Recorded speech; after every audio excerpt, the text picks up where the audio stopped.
Unless this is lagging.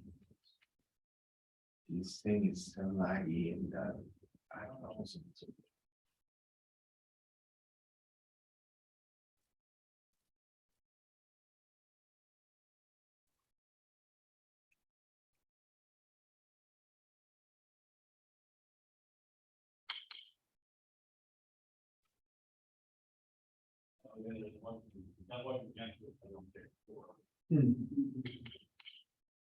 It's not a very fun keyboard to use.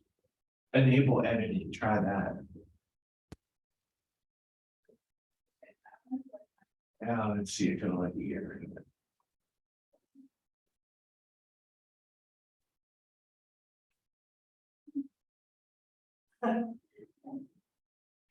There we go. Delightful.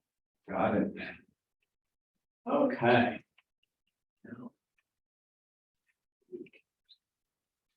Do the thing with the thing. Thank you. Yep.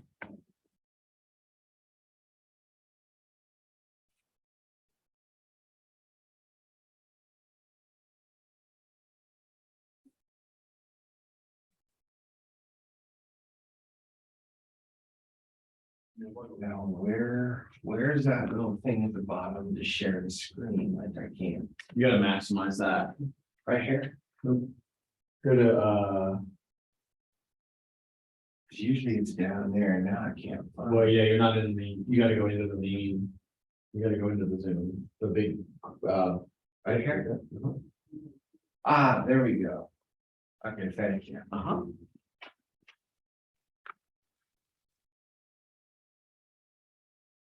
You can share, start sharing with someone else is sharing. All participants ought to be fine, right? No. Because I want everybody to get access. I don't want nobody left out. That, no, what that allows is for anybody outside to share their screen, Oh, so. not to it's gonna receive be- it, yeah. Okay.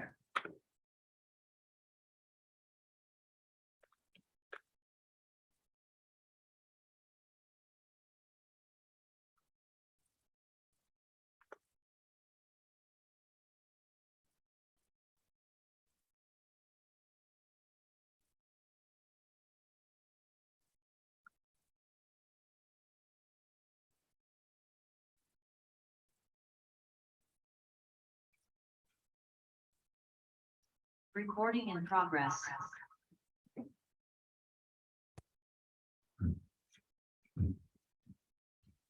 It's good. I can see it.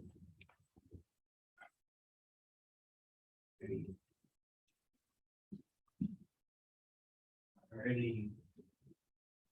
I'm gonna go check on my computer if the audio is detectable. Cool. Probably change the camera.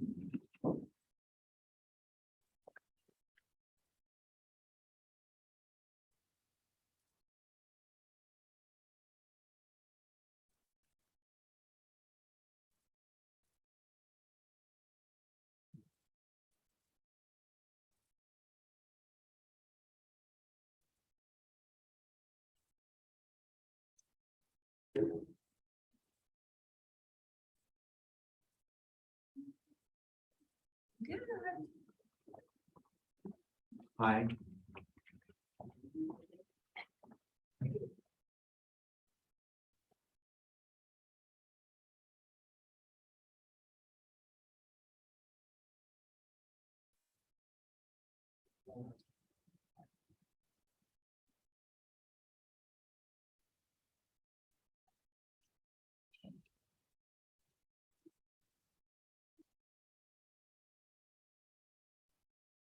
Hi, I was waving to you. I don't. think Oh, it's- I probably, maybe I walked out. That's fine too. But that's good. I wanted to make sure. Cool, thank you. Yeah. Oh, look at all this.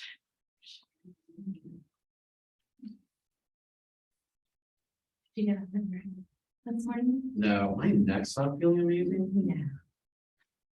Do you have anything for it? No, just reaching. Oh, I'm leaving it now. I'm leaving it at the front for later. No, actually, so Ryan texted me. That, like, are they in the meetings?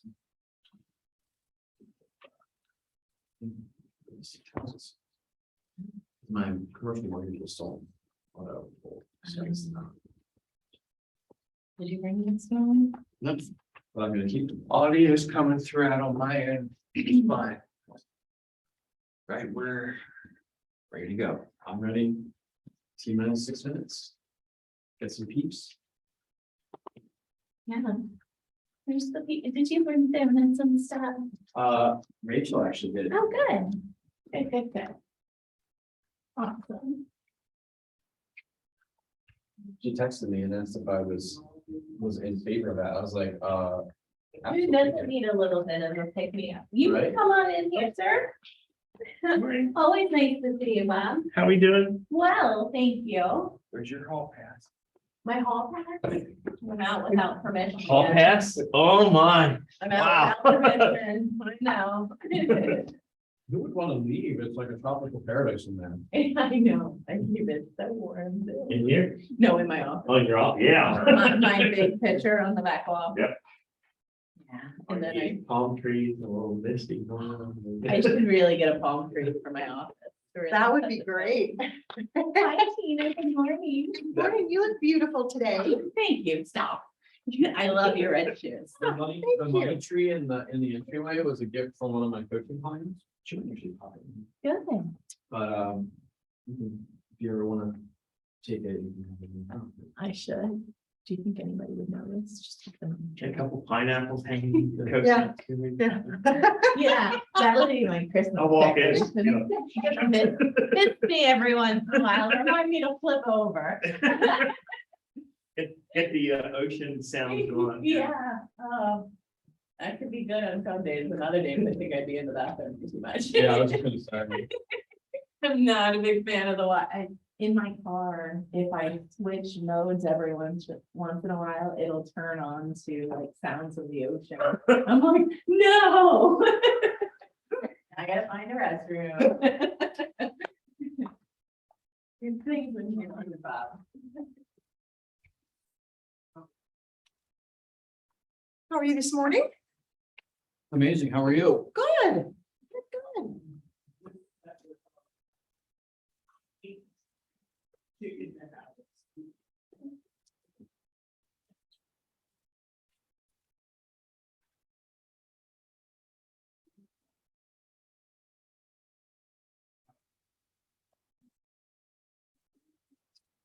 How are you this morning?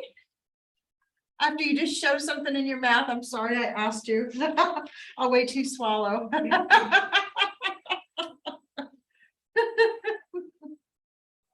Thank you. Oh. Been a rough week. It's terrible. Well, not terrible. Happens, doesn't it? It's like some days you're the bug and some days you're the windshield man. Yeah. Shit. So what's going on? Well, I'm supposed to have 3 settlements today. Wow, Actually, 2 settlements for 3 properties. hot dog. And my client told me Tuesday night. They have some sort of internet bank. And they've known about it since the 15th. They can't, there's some software issue or something that can't transfer the money. She says, I can show you. It's in there.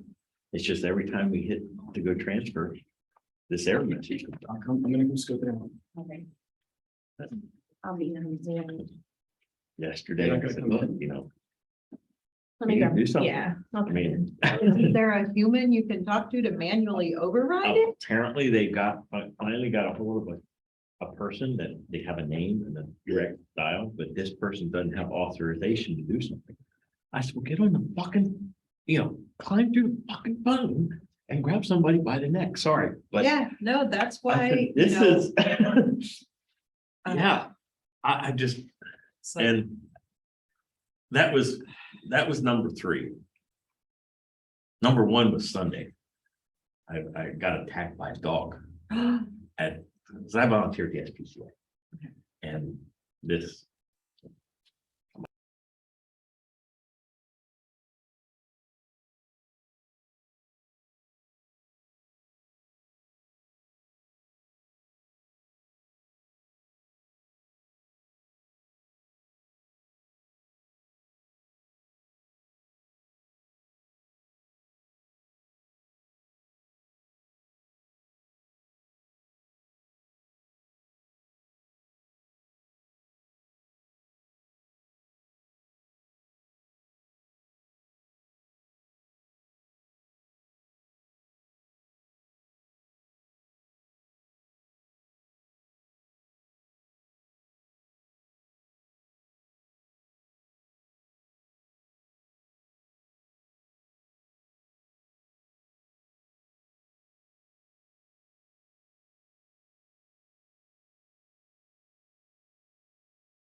Just the fact that. they All wanna right, take I'm them back unmuting, now. we're And slowly now waking up for the they're morning thinking and about getting it. ourselves You together. know, How like, about- the client We have wants, stragglers here in person. But for the former ones, you know. Yeah. your- yeah, you know. anything, yeah, you know, That would well, be equitable.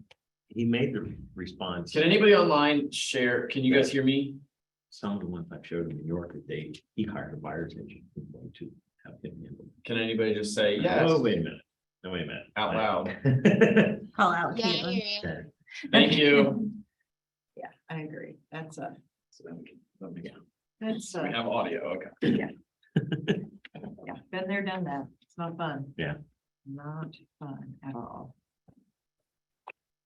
So All right. I rode the motorcycle and I was tempted not to come in. I just get some wind there. Keep going. Keep going. Just like, this is. Yes. Keep. No, I'm just figuring.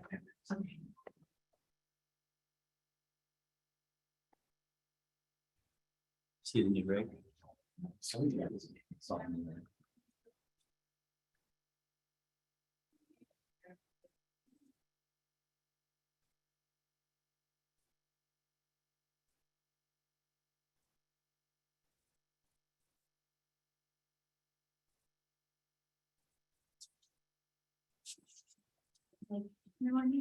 I'm hardly even late. We're just. I texted him, I was like, I hate being late, but I'm going to get coffee. Well, he had the same idea apparently. Well, yeah, Like, oh, it's over there. he didn't tell me that. Of course, you have to buy something with it, so you get donuts on it. Yeah. Yeah, I had Rachel do donut holes with coffee, so. Well, you tell I may not. Well, you are doing free, so. Yeah, well, kind of free. It's crazy, they still charge you for like the little flavorings and stuff. All right. So we're gonna get started. I had just a bunch of people that reached out as well that should pop in online at some point, so we'll see how that plays out. Can everybody online see and hear me okay? Is it good? Thumbs up, yeses, waves, awesome. Thank you. Okay. There, the audience is waving back, so I have to zoom out for you to see them. Give me a little bit of the audience.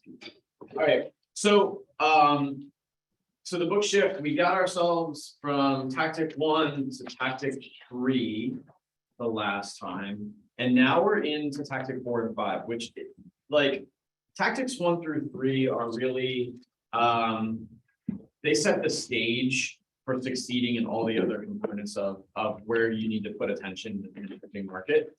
And so this is a very tactical week. This is lead generation and lead follow-up. This is where the money is made. This is where everything kind of comes together. Revenue surrounds lead generation and lead follow-up. So I want to just recap a little bit on what we talked about over the last week, and then set ourselves up for the rest of today. So this is the agenda, right? So tactic one was what is a shift? How do we know what's going on, and what is our mindset, and what is it? How does that need to look, right? So does anybody remember there's two shifts we need to make as a shifting market occurs? What are the two? Mental. Mental and activity, right? So it's all actually one there. So, but good job, because I didn't see anybody cheat and look. So the two shifts are mental and activity. And then as you make those shifts, right? Your first one is like I said, the mental one. That's like what you need to wake up in the morning and do the things that are going to be uncomfortable as the market shifted, right? Because you have two choices there. I think we talked about this at a good pace last week. Like, you can either take control of that mental shift and do it proactively, or you can let the market deliver you where it's going to, and there's going to be an emotional and mental repercussion for that, right? So you can either control that mental shift, or you can receive the mental shift and be a victim of it. So this week is all about tactic 4 and 5. It is lead gen, lead follow-up, lead conversion in a shifting market. Then we move on to week 3 and 4. So next week, we're going to read 6, 7, 8, 9. A lot of these are much shorter. And then we'll finish out the book week 4. So let's recap. Anybody want to share what they thought about, what they remember, what was important to them from last week? I think the big thing I took from it is we're not all perfect, and our lazy habits are going to catch up to us because the last couple of years they were working. Mm-hmm. And I've really kind of done some self-reflection on what my lazy habits were or weren't. Yeah. I think that was one of the big quotes from last week. Just like take a look in the mirror and see where things are going wrong. And it generally starts with you and your habits. So that was also mine. Yeah. I had said for myself that just changing my mindset in general. Like, I had a pretty negative mindset that this wasn't going to work out anymore, and now I'm here. So Good. I'm glad. I don't want to have a normal job. I'm not built for that. For a real job. And I think the big thing with that, Mike, is you have to continue to tell yourself that. Yeah, That's that's 2 what it weeks is. in a month. Yeah. Like, we're Yeah, all gonna and it's a be- day to day. I mean, like Bob, right now, you're in a tough spot. I was in a tough spot 2 weeks ago with a client that, I was considering life in the penitentiary because I really wanted to murder her. And it was like, do I really want to live in the penitentiary? Yeah, I guess not. So perhaps I won't kill her. But that's real estate. Some days you're up and some days you're down. It's just that constant reminder of, you get the choice. You do get the choice. Last night, I'm not even gonna sugarcoat it. It's been a tough week for me as well, right? It's been a tough year. And yesterday, like 10 o'clock at night, I'm texting with one of our partners. So we have expanded regionally. So we're actually doing investment deals in Ohio, and I was texting with our guy in Ohio, and he was sharing, like, he lost an employee, quit. He lost a $30,000 profit, and he got delivered a complaint in the same day. And it's like, right, like, the shifting market is going to do what it's going to do, but like, we're just going to have days that stack on, right? I joked a little bit about that from last week in terms of, like, in 2008, waking up one morning with a pending deal that was closing in 4 days, and the bank goes out of business. that those emotional beat downs, you just have to be able to wake up that next morning after that and say, okay, like my choice, what I do here. Do I power through and try to figure out that solution, or do I just accept it and be a victim of my circumstances? So, When we were talking about doing this shift class, last month, when they started doing all this, I was actually shifting in the other direction.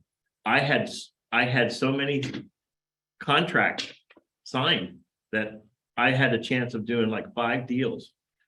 So I was supposed to have 2 settlements, one today and one tomorrow for 4 properties. And as of now, all of them canceled, just this week. So I was like, wow, yeah, market is shifting. For me, it's shifting good. I have possibly 3 listings coming up, but now all of a sudden, nothing. So, Or even this week with the interest rates, like I have a house that went live yesterday and trying to explain to your seller, well, somebody who could afford it yesterday can't today. we'll talk about that. There's a pricing strategy ladder that essentially we'll show, not today, it's actually for next week, but I think that what we're going to talk about today will equip you with some of the mindset and tools around controlling the one thing you can control, which is your pipeline, right? Like, it's a different feeling to lose business or to have that fallout rate when you're just kind of rolling on happenstance. But when you're like, I'm in control of the future pace of my revenue because I'm taking the lead activities seriously, that's a completely different vibe, right? So, and I say that without judgment. It's like like Abby was saying, the market allowed us to maybe take our foot off the gas. There's a quote buried in the book somewhere in Tactic 4, and it says, and it talks about the difference between business happening and you getting the business, and the subtle difference between it, like it can happen and you feel good. You're like, I'm busy, but did you get it? Did you earn it, or was it just happening? And that difference, I think, is going to start to come to light more and more. So good. Anybody, any other ahas from the beginning part of the book or from the conversation last week? Mental shift. So there they are, the 2 shifts, right? So just wanted to go back and remind us of these things, right? The 2 shifts that are happening that we need to take control of are the mental shift and the action shift. Today is heavy on action shift, right? It's about getting the momentum behind action and remembering there at the bottom. And I think maybe this might be the quote that somebody was inspired by, like the market doesn't determine your success, it simply determines your strategy.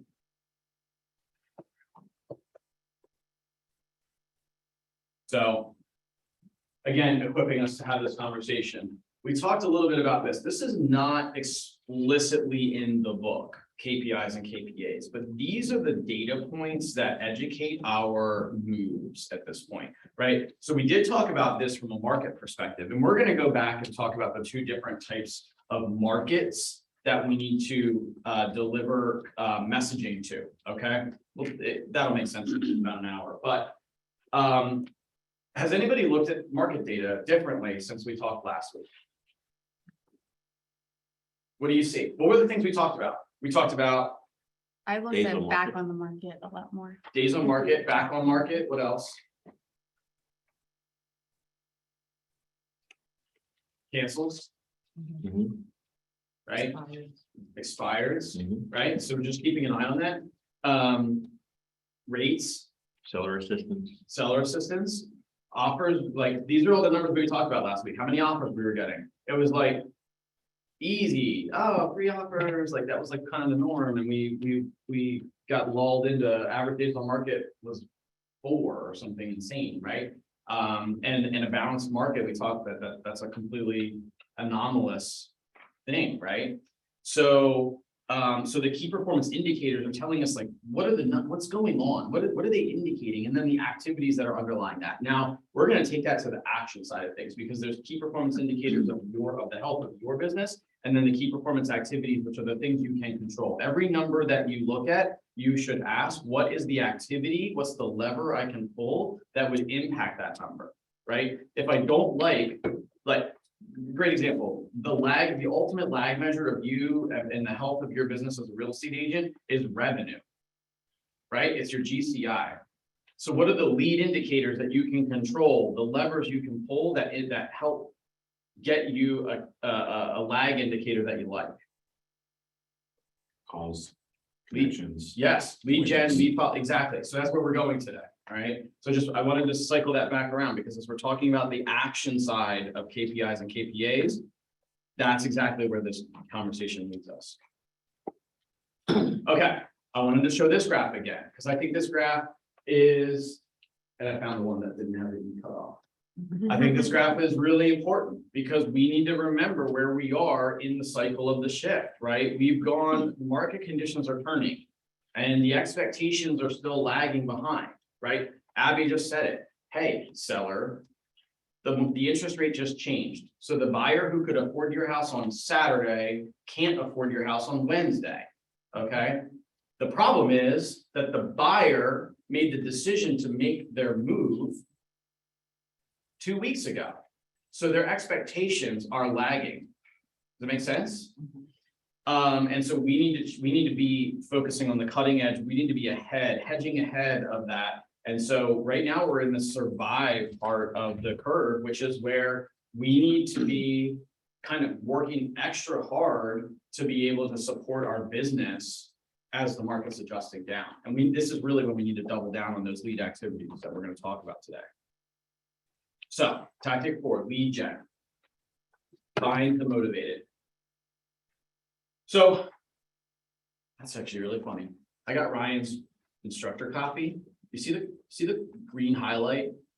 See literally the exact quote that I picked out of the book that's on the screen. You copy my. I didn't have to. You credit. I didn't have to.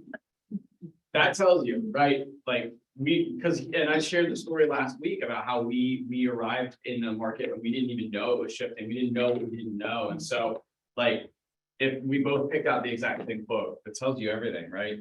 Like when the market shifted, what has really happened is that buyer and seller motivation has changed. How has that happened? And it's cool because we do have, we have retail real estate agents and we also have investment minded folks that get on this call. So how have buyer and seller motivations changed? And let's just take year to date. What's happening motivation wise? Seller's motivation was get out of the house for a top dollar. Okay, so sellers, that's that lag, right? Go back there. If the seller's mindset is still at the tippy top, right? And they're thinking, I'm gonna cash out, and it's not there anymore, then their motivation may not be matching reality. They're gonna cash out in 24 hours, Right, 48 hours if it might be a weekend. Right. But, you know, they need it done in 3 days. yes. So what's motivating them? What makes Greed. Quick, easy sale. quick, easy sale? Well, the past 2 Right. years. What else? La, la, la. What motivations haven't changed? Make money on your sale house. Make money on the sale of their house, although the expectation Wanting of to that. go somewhere else. People need to relocate, Job change. job changes, Family status. family, there we go. All the things that, like, doesn't matter what the economy is doing, there's things that cause people to need to move, buy and sell, right? We need to remember that, because I think, like, in the upheaval of whatever's happening in the market, there's still some constants in terms of those motivations. And I love this quote out of the book. It says, you can motivate someone, but you cannot motivate them. Right? Like there's never been a situation where a real estate agent showed up and took a seller hostage. Maybe, I don't know. There's been some very weird news headlines, but where a real estate agent shows up, takes somebody hostage and says, we're selling your house today and there's nothing you can do about it. Right? You can't motivate them. You can't force them to do it, but you can help them either uncover what their motivations are or help them uncover how they can make the motivations or their reasonings come to life. And that's done through what we're going to talk about in terms of one, lead generation, which is getting to them. It's being in communication with them in a systematic way, but also the next tactic, which is the conversion process, which is the getting to know them process, where your skill set for lead conversion might have to change. It might have to go deeper. You might have to work on those skills in a purposeful way. That you may not have had to before, because again, when the market was doing all the work, and we talked about that before, right? The market did the work, or the listing would just sell itself, and so did you really have to ask them questions about, hey, like in an ideal scenario, how do you want this transaction to look? Because it didn't matter. It was like, you saw the news, right? Yeah, right here, you know, sign here, press hard. That's it. That was the amount of report we needed. So we'll dive into that. So get your unfair share. On top of being, I think this is really huge. And sorry, I know the thing is a little over the words there, but I can do that. That's kind of my. Let me move this tiny little mouse.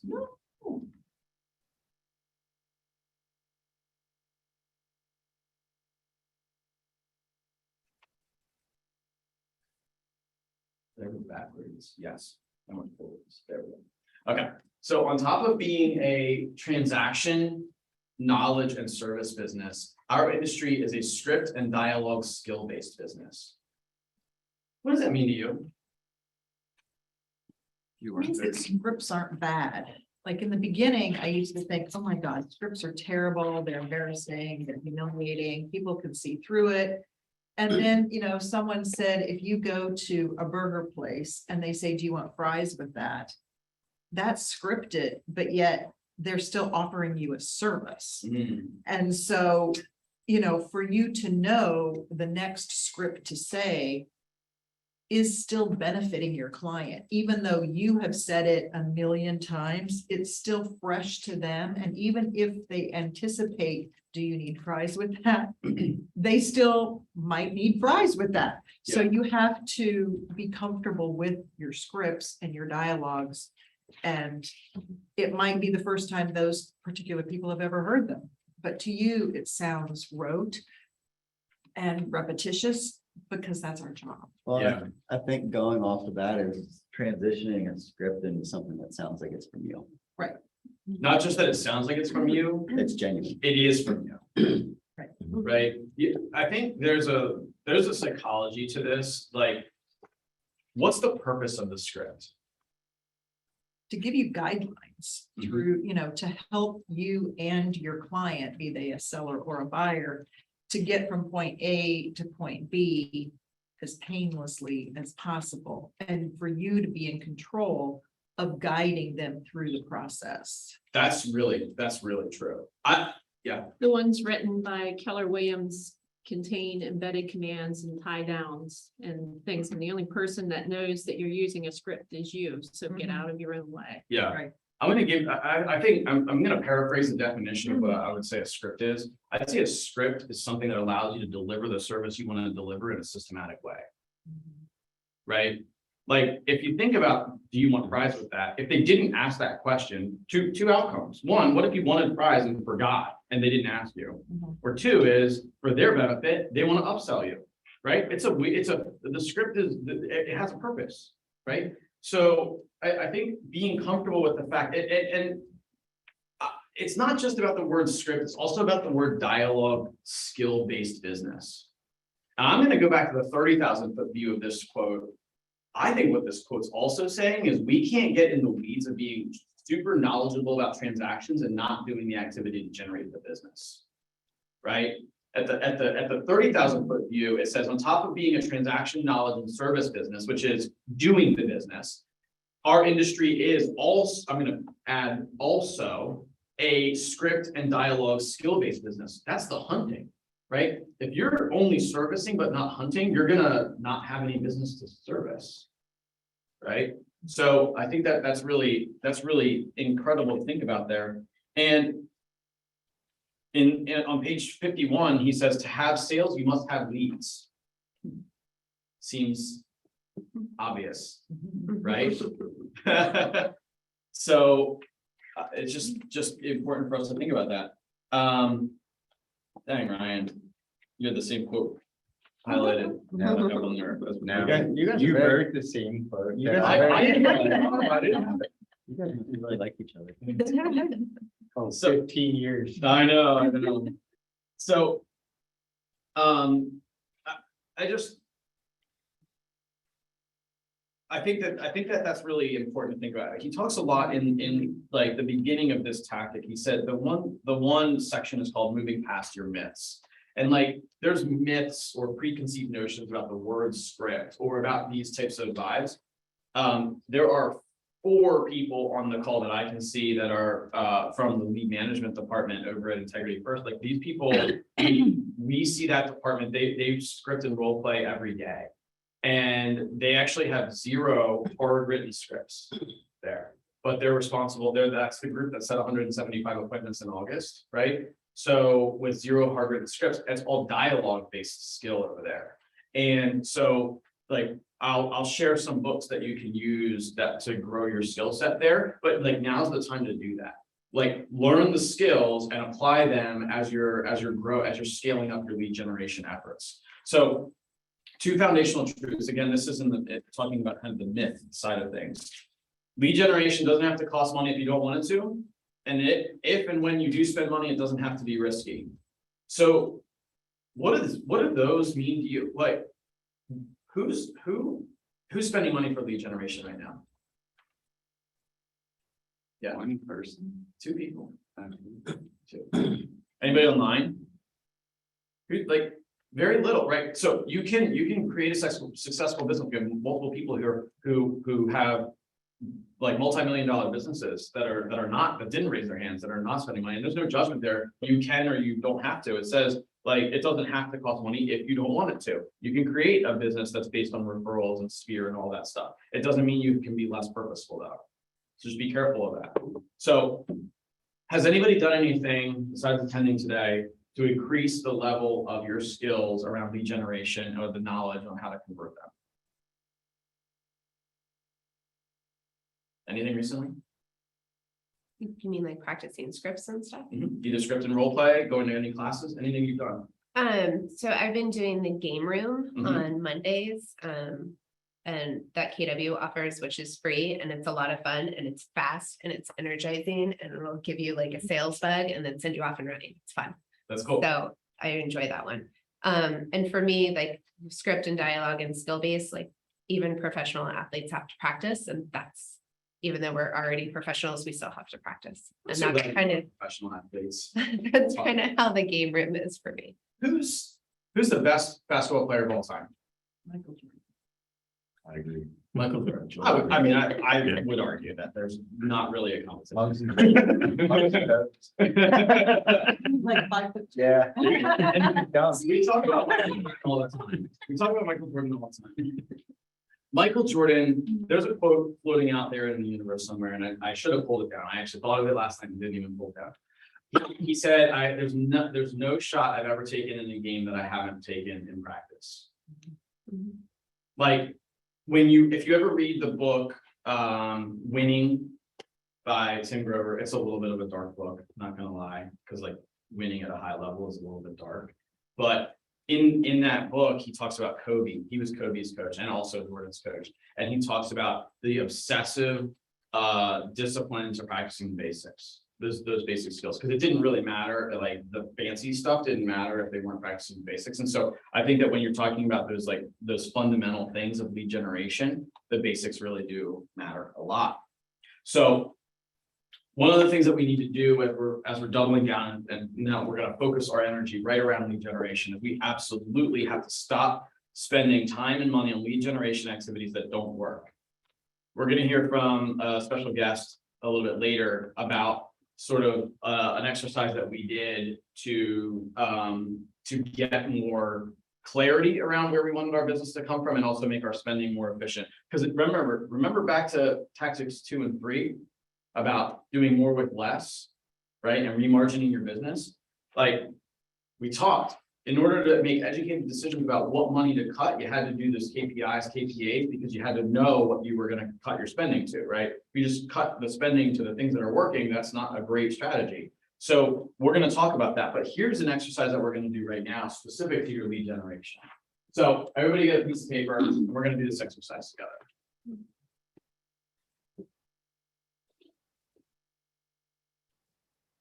So step one of your, this is a lead effectiveness exercise. What we're gonna do here is we're gonna kind of, I want you to think of stratifying, right? Anybody ever like watch oil and water stratify and like or cream and milk or whatever, right? Like someone rises to the top, someone sinks to the bottom. That's what we're gonna do.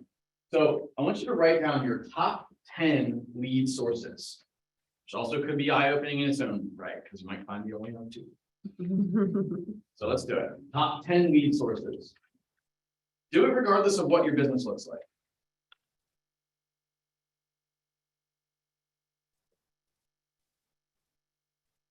Like luck.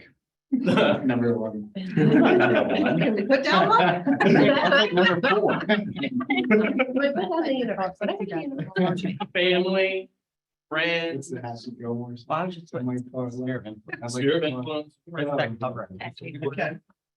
I know, but I separate mine out because I have marketing in some of them and I don't in others. I think that's super smart. Get specific about it. Door knocking, and you still do that? I did.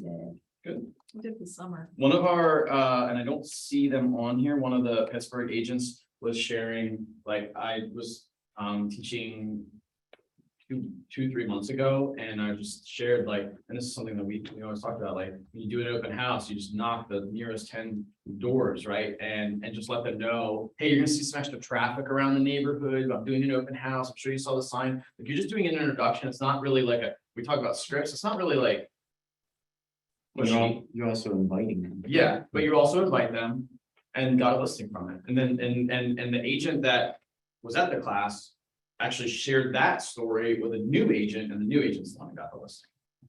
So I just think that's cool, but. So open houses, agent referrals.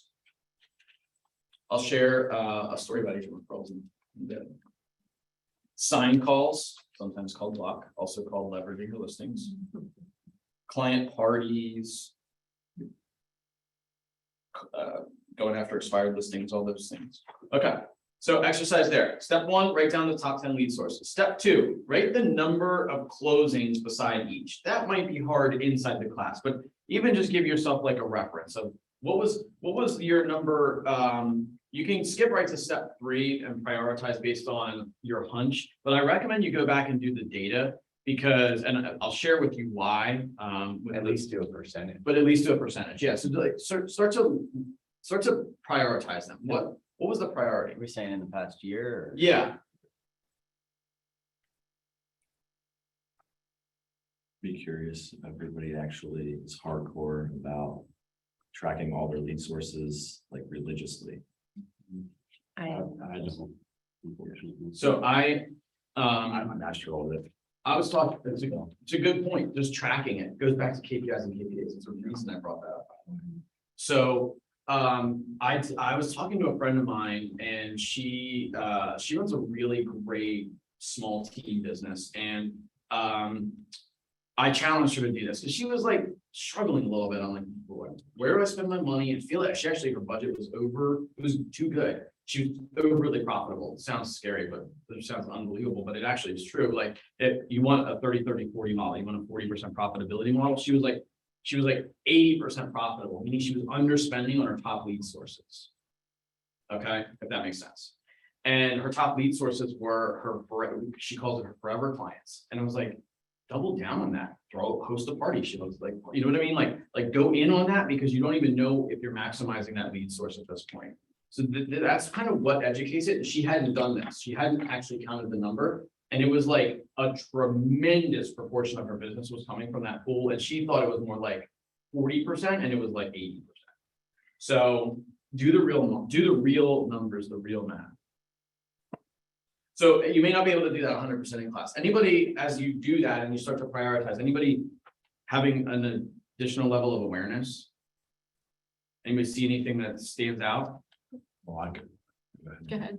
No, I've always known that a majority of my business, even though I get sidetracked with shiny things, I do about 90% of agent to agent referrals and referrals from SOI. Agent referrals, that's all. Basically, I mean. Most of my business, as part of my career, comes from either repeat business.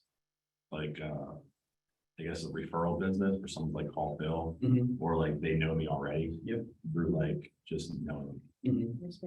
versus like, I usually beat my head against like the wall when it comes to like internet leads. Yeah. You know what I'm saying? Yeah, because the conversion rates are not near as good. I think I was sharing a hint of what our internet lead conversions are like, but I mean, we're talking, referrals close at around 20%, right?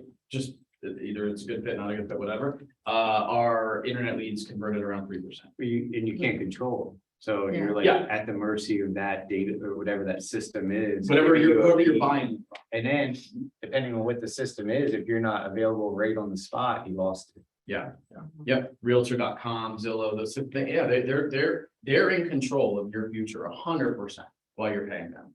And that's why doing the exercise and holding that money accountable, right?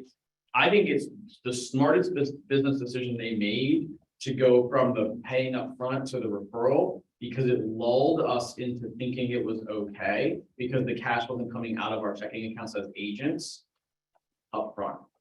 But if you look at the true cost of that lead generation, you've got to hold that ROI accountable. I guarantee they're holding on to people that are not getting a positive ROI who don't even know it because they're not doing the math. So I'll share about the agent-to-agent referrals.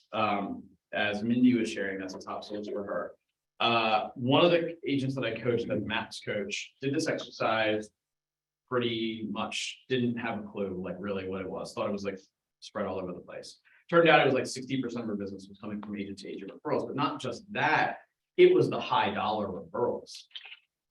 And she built an entire lead generation platform around agent-to-agent referrals. When she would go to a class like this, she would type the notes and send those notes to agents. When she went to mega camp and family reunion, she would set up meetings for lunches and dinners and stuff. She purposely poured into her agent network because she knew what the return looked like on that. Same with friends and family. Phil's sharing that. We joke with Mike about luck, right? But the reality is, in a shifting market, you're going to be along for the ride if you're not controlling that. So if it's friends and family, like what are you doing to purposely harvest opportunities from those people? Because the conversion rates might get worse. The opportunities might get thinner. And if you were banking on 10, kind of accidentally, you're like, I usually get 10 from my friends and family, and that goes down to 4. Are you okay? Or do you need to lean into your friends and family and say, hey, I'm looking to, throw a fall festival or do whatever, right? And I'm looking to connect with more people. Who do you know that I should talk to? Or figure out whatever script is going to work for you. So this is the stratifying, right? The step 4 is stop investing in the lowest 5. And just for clarity, investing doesn't just mean money. It can also mean time. Like, think about the return on time for some of your lead sources. It's one of the dangers of this. The scalability of door knocking is tough because it's a high time ROI, high effort ROI.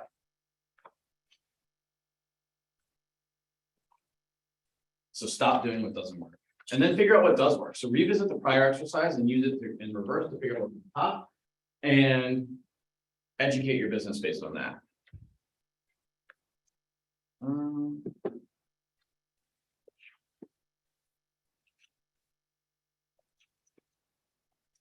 sure what the quote was.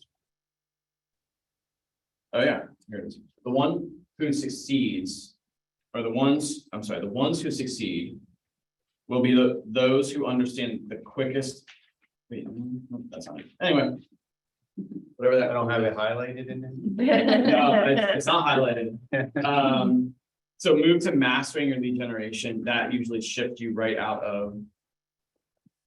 I know what this quote says. It says those who don't understand, who don't move to mastering lead generation, usually get shifted out of real estate.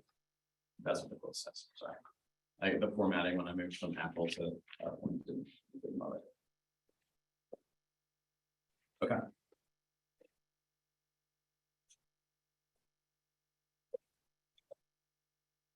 So we're gonna start to talk about, so once you've removed what's not working and you're figuring out what is working, it's now time to hone the message and method. Okay, so this question, I want you to ask this question. I want you to literally write this question down, these questions. Why would they want to contact you in this market? And what would they get if they did? Go back to the question of motivation we talked about. What are the motivations that are out there? And ask, why would somebody contact you in this market and what would they get if they did?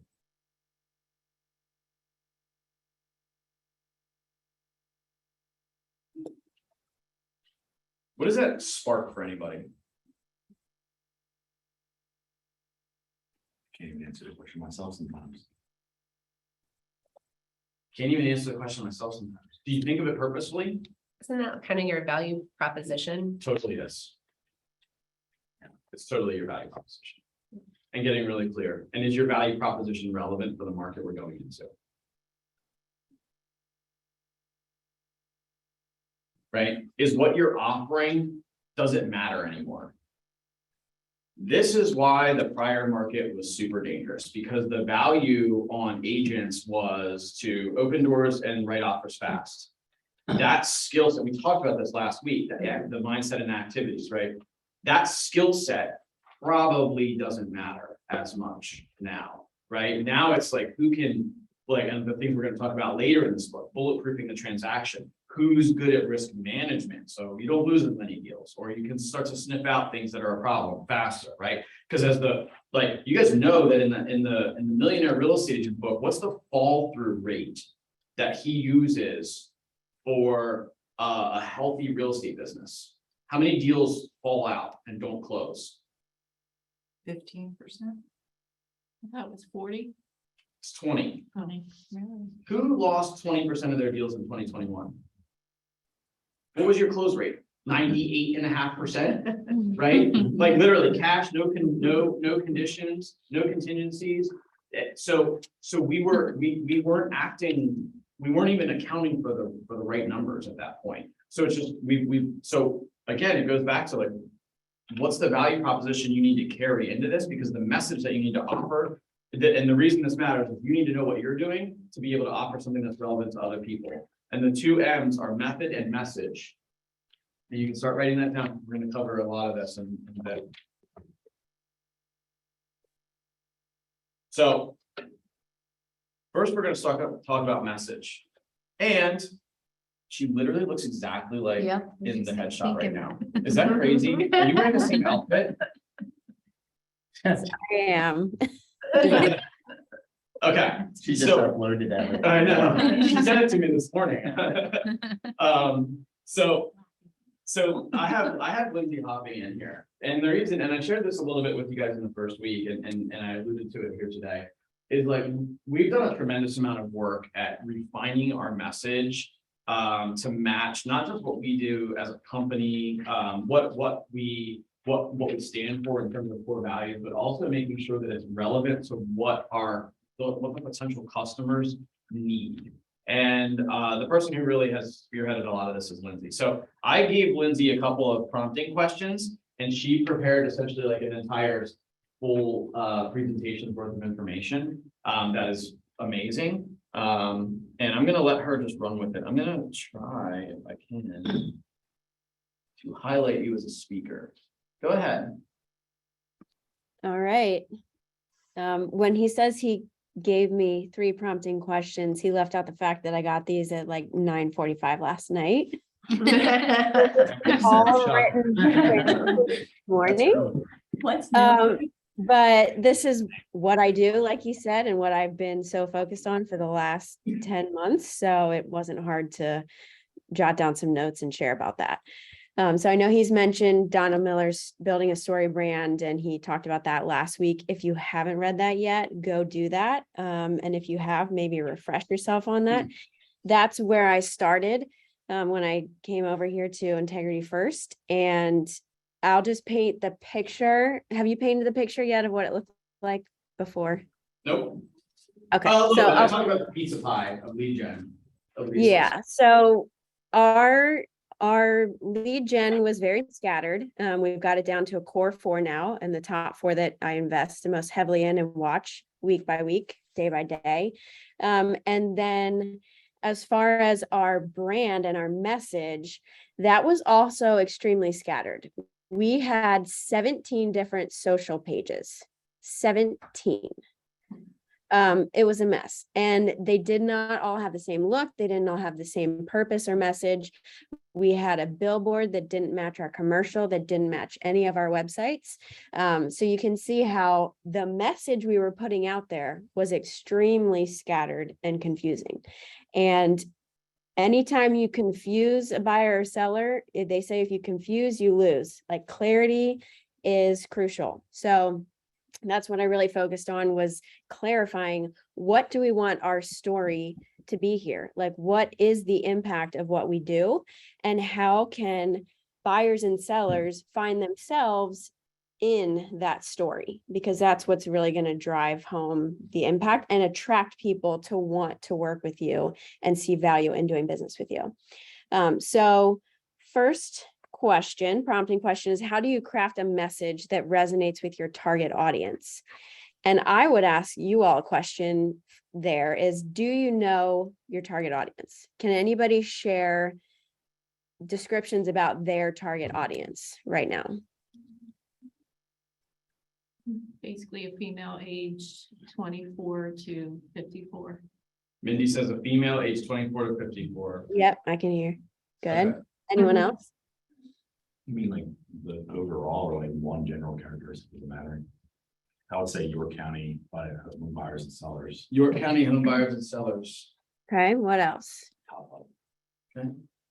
What else? Anybody else? So I have spent a lot of energy focusing on doctors and surgeons and anesthesia providers and kind of that higher level health. That has trickled down to nurses. I get a lot of referral from nurses, but that's just leveraging my husband's business. Yeah, super smart. Okay. Anybody else? Mine is a lot of young families, probably 25 to 35, and then a little bit of husband's business, police world. Cool. All right. So that's better than it was anticipated. Some of you are specific. Specific is what is going to help you here with your target audience. You do not want to work with everyone. And if the message that you're putting out is, I want to work with everyone, I'll work with anyone, I don't care, just give me your business, you're going to attract a whole mishmash, because that's what you're putting out. Or, like I said a minute ago, you'll confuse because they don't really know what are you offering, what's your specialty or skill or your story, so they won't work with you because they're confused.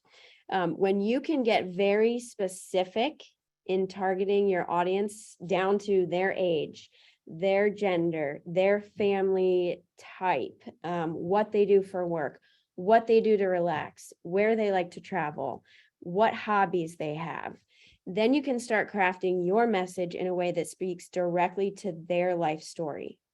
So this is all about story and telling a story that they can see themselves in. It's not about you. It's about how you can offer a solution to a pain point in their story. And they have to be the hero of this story. And that's Donald Miller's book is all about that. And there's an exercise that walks you through creating this story. But start telling yours, and you'll start to find that the people that are attracted to you are the ones who can identify with very specific pieces of your story and what you specifically can offer. Lindsay, can I throw a curveball? She's so mad. That's a no. That's a hard no, Joe. She went. She's acting like she furs up, so Fine. she gets. Yeah. She's like, I'm out, exit. So what I'll ask her, what we can talk about is, and I think this is a little bit of a topic that, the internet over there's sketchy. Is realtors sometimes afraid of being their true, genuine self, right? In terms of how they communicate. I think that's a whole separate concept, a whole separate topic, and Yeah, she got dropped, it looks like. But, your message has to be authentic, right? It goes much deeper than this book talks about. Gary's topic here of like, it says messaging is built on the proven idea that people will contact you if there is some direct benefit to them. The opportunity to get something that they want or need drives their contact. I think that's true on a surface level, but Gary had Donald Miller speak before, and I think it was at Mega Camp maybe last year. I think that there genuinely needs to be an authentic message that comes from you that matches who you are, because the other flip side of that is, are you going to attract people you want to work with if you are putting something out there in your messaging that's not really you, right? So, you know, over at Integrity First, all of the Integrity First people got dropped, so that tells me what happened there. They know who they want to work with and they know who they don't, right? It's okay to not be a good fit for everybody. And being okay with that and being clear about that helps craft a message that brings the right people in. And we talk about this all the time. Let people not be in business with you with dignity, right? So, yeah, she just texted me, got booted. I know that the whole office got booted because I can see all the names that are gone. So, when she comes back, we'll come back to the messaging side of things. I think she's going to add a ton of value in terms of that. But really, it's like, oh, looks like she might probably.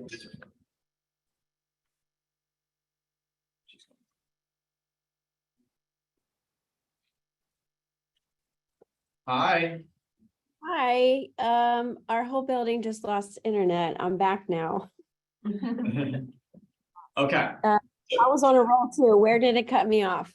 Okay, so yeah, I was giving you a curveball. The curveball was going to be how do agents reconcile being their genuine self, right? And putting a genuine message out on that matches the message that they want to put. And we had a little discussion about that. I was talking about that while you were on vacation.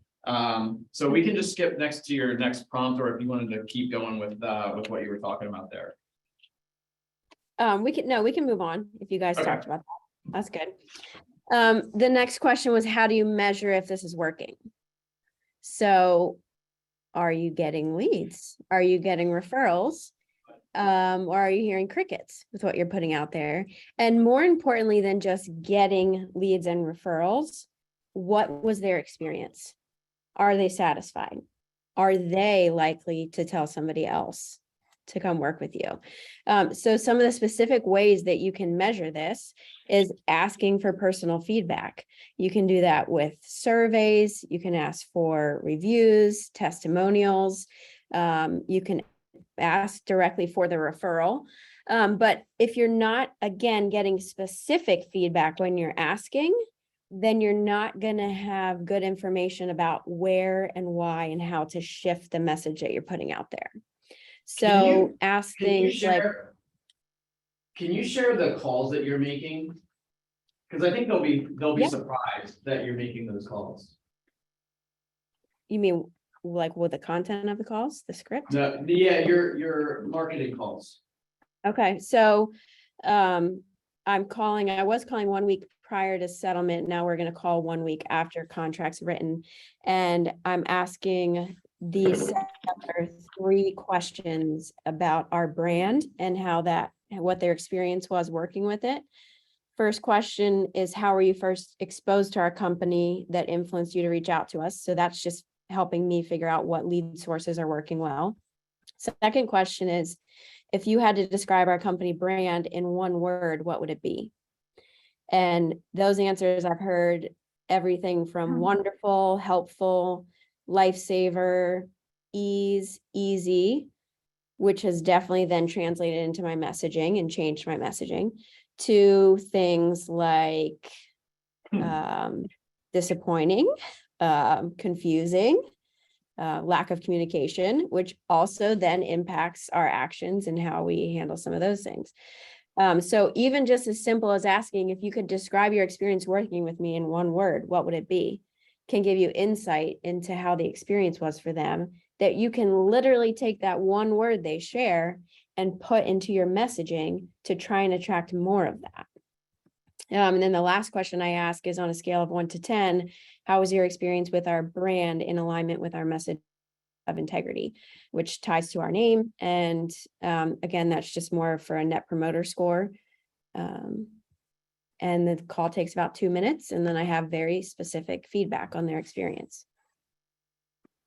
The other the thing other- we thought about matching our messaging and making sure like that it was being received on the other side, like it's very intentional. Yep. So some of those specific one words that they give me back, the positive ones, at least, I then put into our advertisements and our content. Couple other suggestions I had here for specific feedback. What pain did I solve for you or your family personally? What positive impact does this transaction have on your life, future, family? Why would you tell others that they should do business with me? Not just, hey, do you have anybody you know? Like, why would you recommend working with me to somebody else? And then this last piece I had was, what are 2 or 3 things to avoid in crafting your message? So the first thing to avoid is making it about you. It needs to be about them, needs to be about how it will help them, what will happen if they don't work with you. And again, in Donald Miller's book, he talks about how they are the hero and you are the guide. They're coming to you because you probably know more about real estate and the transaction than they do, but you also have a superpower that makes you unique, that can help guide them to the end goal of what they want. And that's not always that, I venture to say never, but that's not necessarily related to real estate. That's just you as a person that draws them to working with you. Second thing to avoid is cliches. So I see all your posts, maybe not all of you, I don't know who all's in that room, but I see posts and I see lots of, if you're looking to buy or sell, now might be the time to. And we're all selling all the time and we're all buying. We're a consumer driven society. Everyone wants to buy and everyone is selling. Joe is selling you on why you need to be aware of and make a shift in your lead gen tactics today. And you're sitting here buying it. You're taking notes. You're going to take action. Like, how can you turn what you're doing with real estate into a story more than just, hey, if you want to buy or sell, I'm here. You need to think about opening a story loop that you can then close at the end of their transaction and tell the stories of previous sellers and buyers you've helped. I don't know what the equivalent of like HIPAA is for real estate, but share what you're allowed to share about, you know, this family XYZ, I helped them accomplish such and such, which positively impacted their future in this specific way. And now as a result, they are able to XYZ, like paint that story. Second cliche is, now might be the time to. Why? Why is now the time? Why is tomorrow not the time for me? What happens if I don't right now? And tell me, paint the picture of the pain that is going to befall me if I don't call you today to list my house. Paint So the time picture. out. At the beginning of class, it was what? We can motivate, but we can't motivate. That's what she's talking about there, right? It's like, now might be the time, but what's the motivation that we need to help uncover there that leads them to take action? The whole concept of having a message and having a method to get the message delivered, the whole idea there is that we want to get a response. We want to create a direct or indirect offer with our method and message that creates that they take an action, or we take an action that's relevant to them at a time that they need us to be in relationship with them and they accept, right? But either way, the story has to match. And what she's talking about there is really critical, because when you hear, like, you can now hear the disconnect. When you say now might be the time, where's the story there? Where's the human connection and the call to actions? I see your post too, right? Like she said.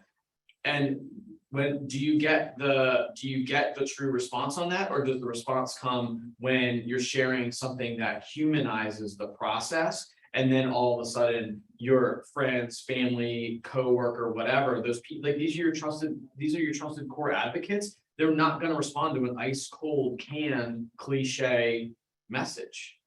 So now's the time, like this whole, like she said, I'm selling you time to change your actions with the shifting market. Now's the time to get more intentional about this, because like that same old message is not going to necessarily resonate in a new market. Sorry, thank you, Lindsay. No, that's okay. And I'm not suggesting that now isn't the time or that you can't use that in your copy. I'm just trying to help explain why painting the picture is helpful for them seeing themselves in that story. Like paint the picture of the pain if I don't now today, and also paint the picture of me winning at the end if now is the time and I jump on it. Like, what does that look like for me? To go either way with that.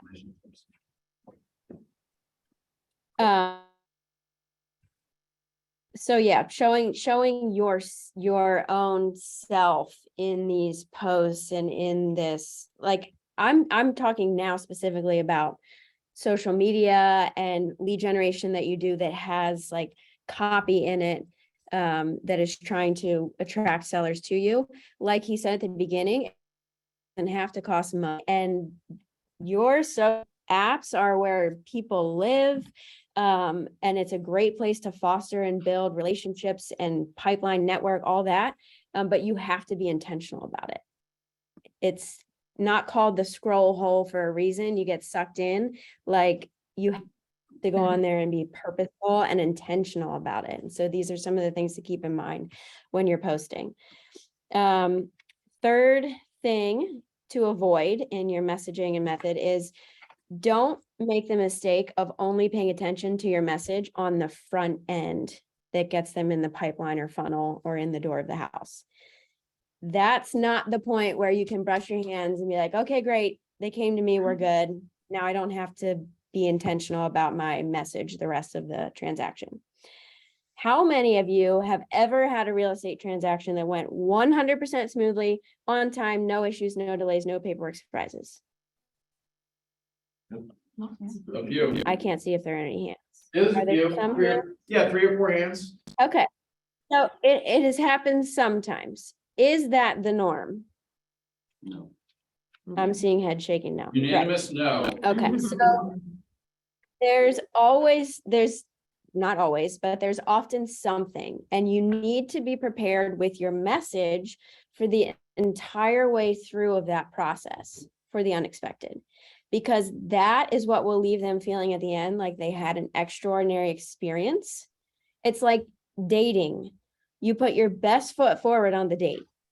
You probably wear something that you normally wouldn't be wearing at Tuesday at 8 p.m. if you're home by yourself, sitting on the couch. You tell all your best jokes, and then hopefully they come back. But by date 7, date 13, 6 months in, they start to see more of the real you. The quicker you can be that you up front and the whole way through. No, I'm not telling you to show up to showings in sweatpants, but like show your true self and be authentic in your message the whole way through and foster and build that relationship. I guarantee that will greatly impact their experience, and then also their willingness to refer future business to you and continue coming back and tell others how it was working with you, because they really got to interact with you. So be intentional about the relationship and messaging the whole way through. And then also, how can you stay in contact after the fact? So the deal doesn't end on set. You maintain that relationship, weeks after, months after, years after. How can you stay in contact? Again, this doesn't have to be either. And it's not complicated. It's just a choice if you're going to invest in those relationships after the fact or not, and then how that will impact your business. And that's all I had from your prompting questions. Thanks, Lindsay. Anybody have any thoughts, questions, concerns on anything she shared? Was that helpful, valuable? Probably the hardest thing I struggle with. I'm very like, I don't think that way. Mhm. That was very, very helpful. And there's some things I do that sometimes I wonder if I'm doing them, like if I should or shouldn't do them. And you just told me that I'm doing them right. So I appreciate to have that confirmation. The whole like culture of social media, I feel like has like spearheaded like this whole story brand. Yes. It's funny because I'm the opposite of you. I am that completely and it works, but you're very like, I'm the same way as Phil. No. Yeah. that's- Yeah, one of the big mindset changes that we've taken there is like she just briefly read it, and the book talks about it, but like making them the hero and you the guide. We talked about it the other day, Shrek and Donkey, right? Shrek's the hero and Donkey's the guy, but like, and if anybody doesn't know what I'm talking about, you gotta get out, but, so. I have no idea what he's talking about. The movie Shrek. The green, oh my gosh, it's a kid. it's like 20 some years old now. It is 20. I probably saw it 20 years ago. Yeah. It's a cartoon. I know. I did it. Big green ogre. The big green ogre. Shrek and Fiona, man. Hold on, the princess. You would know. I know you know. We gotta I- Now we're gonna have a movie. I know. You might have VHS. I know. It's But- still more, but like. So. But, you know, it's actually much harder than you think to frame the customer as the hero, because you so want them to be the one that's saved, right? And like so much messaging is done that way, and really diving into like changing that framework, it changes your message. So like what we found is that the language changes from "we do this" to, and this is so subtle, but it makes a massive impact, to "other customers have shared that, ..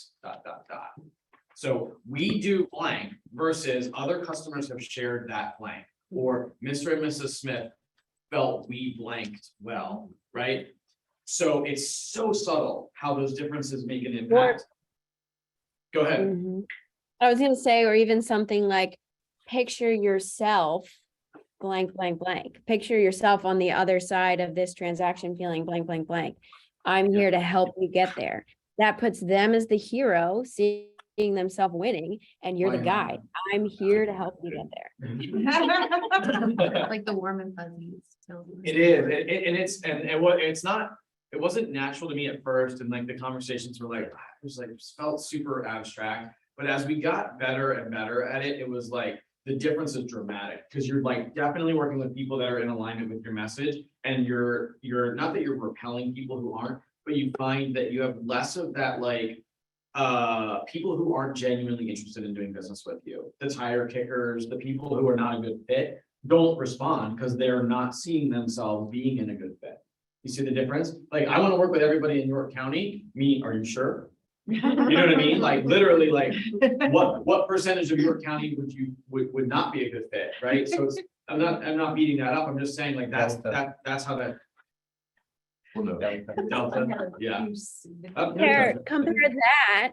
Compare that to saying like, I'm just pulling this example out of my head, like, I am a single mom with 3 boys who works real estate and does this side, and I share that about myself, and there other moms who are in a similar situation are attracted to work with me because they're like, if she can do this and manage all that, she's successful, it's going to help me get through this, and I can be successful taking care of my family, getting my kids as a single mom to a new place, setting up a successful life for myself. Like, it's just so much different when you really paint that story picture and share how you, like, your authentic pieces of yourself are in that story, and invite them into it as well. You'll start to attract the people who relate to you and all like to do business with who are like us, and it just makes the whole process easier for everybody. I think to actually to go deeper on what you just said, people want to do business with people they know, like, and trust, right?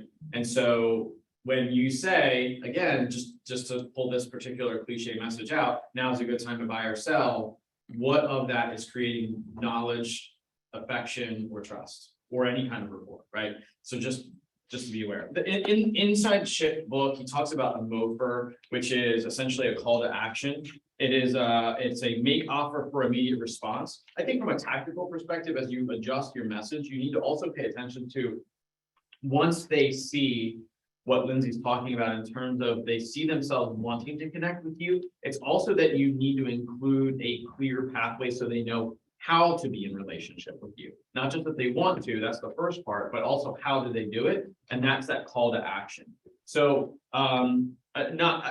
Lindsay, phenomenal job. A little round of applause. Thank you for stopping in. But I think that's like, we needed to hear that in order to be able to move to the how. We often move to the how do we get in touch with people, and we like blast it across. And I wanted a little bit of a deeper dive on like what the real substance is behind that. There's 2 books that I'm going to recommend for that. So Building a Story Brand, which is on the screen. I'm going to give you another book. It's written by the prior chief marketing officer of a small company called Chick-fil-A.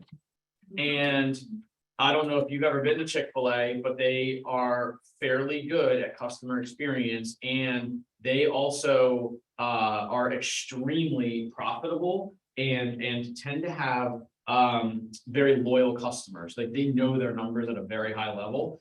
They have a book. The book is called Covert Cows, which is about their marketing message. So the level of intentionality behind the billboards that have the cows with the font, when you read the story of how they drafted that, it's like kind of mind blowing. But super good book, Covert Cows. So those are 2, Building a Story Brand and Covert Cows, just as recommendations. Okay. So Can I share one more thing real quick? of Not course, sure.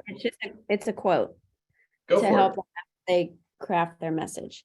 So Blair Warren says, people will do anything for those who encourage their dreams, justify their failures, allay their fears, put them to rest, confirm their suspicions, and help them throw rocks at their enemies. So if you can paint the picture of how you can help encourage their dream of home ownership, or justify their failure to sell this house, move to a smaller one because XYZ happened in their life. If you can put their fear rest about the economy or the interest rates, if you can confirm their suspicions about that, if you can help them throw rocks at their enemies of interest rates, of whatever it may be, in your messaging, people will do anything for people. It's tapping into those basic human needs and drives. And you can use real estate words and messaging to do that. You need to. But just remember to tap into those basic human needs and drives about dreams, failures, fears, suspicions, and how can you craft your messaging around that will be unstoppable. That's Lindsay, all. what was Blair's last name? Warren, I'll put the quote in the chat. That's good. She's leveled up a lot with what we've done. So I wrote this because I think in terms of message, so again, we took a really deep dive there in a smidge of a rabbit hole about messaging, just because of the importance. I think it's a really big blind spot. Like, did anybody when anybody was in 2nd grade, did anybody say, I want to be a real estate agent when I grow up? Okay, so I asked that question not to make anybody feel weird, but we have a lot of accidental business people. Like, nobody went, maybe there's a handful, but the percentage I would be surprised or be suspicious is not very high, of people who actually have a business background. So we have a lot of accidental business people that get into real estate. I wanted to equip you with a little bit of like real marketing and business conversation there, because a lot of us are winging it. Like, does anybody feel like you're winging it in terms of the way that you're advertising and messaging and all those other things. So I just wanted to kind of elevate that conversation for a few minutes. So I hope that's helpful. Specific to message, I also wanted to dive into this. There are two markets that exist right now in the messaging. There's the target market of your consumers, and there's the market conditions of our service area. Two separate markets, the human side and the actual business market, like where we are located. Be aware of that. Remember that you're going to speak at large scale to the market conditions of the area we operate. And you're going to speak on a small scale to the target audience that you're trying to be in business with. Interesting story. So I shared with you that we're working in Ohio, right? Our ISAs, I think we only have one on here right now, maybe two. Our ISAs shared yesterday, people in Ohio are way nicer. That was their feedback. So we changed, we actually have a different response rate to certain messages based on regionality. So when you're thinking of market, right, and conditions like that, making sure you're aware of that. Here we have generally like not gonna be super mean about this, but like we generally have like a little bit more of a private, introverted, closed community here, right? I'm not saying that like people, sometimes, but That like. sucks. Generally speaking. The East Coast is No, definitely. but it's nicer than DC. Like Yeah. when we're walking with my children across the grocery store here, people stop. In DC, they will run you over. Okay. Like, Yeah, so but there's in a the South, they'll stop and talk to you for 5 minutes. That's So that, right? So it's like, so here they'll stop, but you can definitely go to the grocery store and not utter a single word here. Yeah, and Right. when you do talk to people, especially when I moved here in the beginning, people were like, they just look at me and like back Yeah. away. Yeah. Like, this place is just mean and rude. You said the mean things. I didn't say that. But We but can take it off. No. I wanted to bring that to your attention because it's something to pay attention to, making sure that your messaging matches both the people and also the area that you're operating in. I am born and bred York County. Oh, I'm sorry. And I have been told, I worked with a gentleman from Pittsburgh, and the first question out of his mouth was, "You're not from York County, are you?" Yeah. I said, "No, you're not. You're a walk-in. You're too friendly." Yeah. It's just a cultural component though, even within York County, you have to know what part of York County you're Yeah. in. And especially like political wise, that's gonna impact what people think about taxes and what they think about this and that. Super, So that- a very astute observation there. Oh, yeah. Yeah. Oh, yeah. Yeah. Just within our county, we have a lot of dynamics. Yeah, that's a really good observation. So I just grabbed this entire slide from KW University on the messaging, because it gets a little complicated and convoluted, and I thought that the way that the arrows work helped us a lot here. So essentially, you want to make sure that your message matches the market and that it has an offer included, right? Again, that's what we're talking about. The message is so it needs to do both. It needs to match the market and it needs to make an offer. When you match the market, you're talking about audience and market conditions, which is what we just talked about. When you make the offer, it's either going to be direct or indirect, and either way, you want to create a response. Okay, so just that flow chart I thought was helpful. So once you have your message, which we've now spent a lot of time on, there's more in the book, but I just felt like we could maybe deviate and have a good time with that, and Lindsay was super helpful. Going into like the method of delivering your message, this is like the how. This is when you wrote your lead sources, this is probably the type of stuff you were writing down. Okay. So what are examples of, and there's two types of method of getting into lead generation. There's prospecting and marketing. Who has an example of prospecting? Yeah, door knocking was what I was thinking. Door knocking. Any others? Calling leads. Yeah. Calling sphere of influence. Calling sphere of influence. So I'm gonna boil it down. It's actually fairly simple. You're either doing it by electronic communications, telemarketing, like calling, or you're doing it face to face, which is door knocking, meeting with allied resources, that type of stuff. Like to boil it down, prospecting is you hunting. Okay, you hunt, you are in control of the action. So what are examples of marketing? Social posts, advertising, billboards. Yeah. Yep. So if prospecting is hunting, marketing is fishing. You can put the bait out there, but you're gonna go home without fish if they don't take the action, okay? And so the reason that's important is that I'm gonna speak to your inner demons here. We very often naturally go to marketing. Because the fear of rejection makes us avoid prospecting, because if we're taking the action, it also means we can fail. If we market and nobody takes action, it's on them. We don't have to own that failure as much. It's a slippery slope. But no, I just like with a marketing background and a marketing degree, or your marketing matrix tell you if you failed or. Oh, yeah. Or You succeeded. can quantify failure and Yeah. success, but I'm But if saying. you're not quantifying it, then are you really marketing? Hmm. Then you're just throwing it out there. So do you think that realtors throw it out there? Some, Yeah. yeah, for sure. So I think that, right, so just being on it, and I say that because like if you wrote your list down and you look at it and it's all heavy marketing and there's not a lot of prospecting on there, your business is a little bit more vulnerable, especially to a shifting market where marketing may either become less or differently effective than it was in the prior market. Whereas prospecting is where you control the lead activity and you are you have a more direct pathway to the communication with the consumer, okay? So I just wanted to point that out there because there's a big difference and there's some internal mythology that comes with that.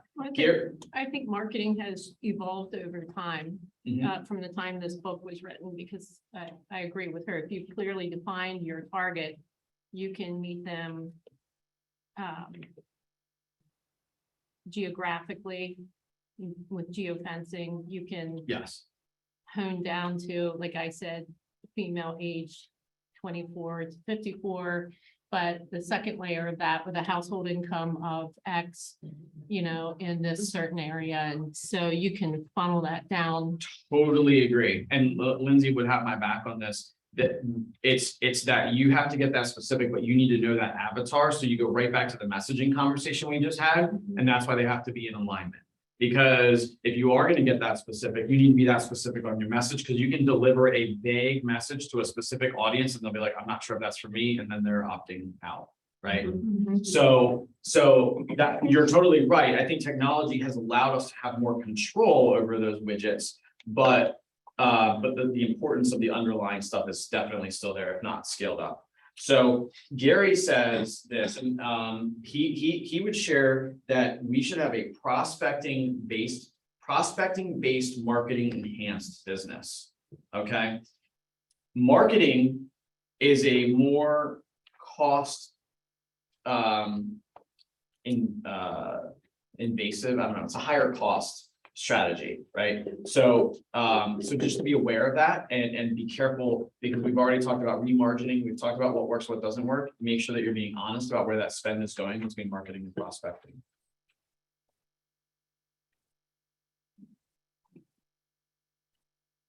Okay, so if step one was stop doing what didn't work, again, the stratifying exercise, and step two is figuring out what does work, which is essentially looking at the top of that list. Now it's time to go big. One of the things that he says on page 73 there is dealing with business never takes precedence over finding business.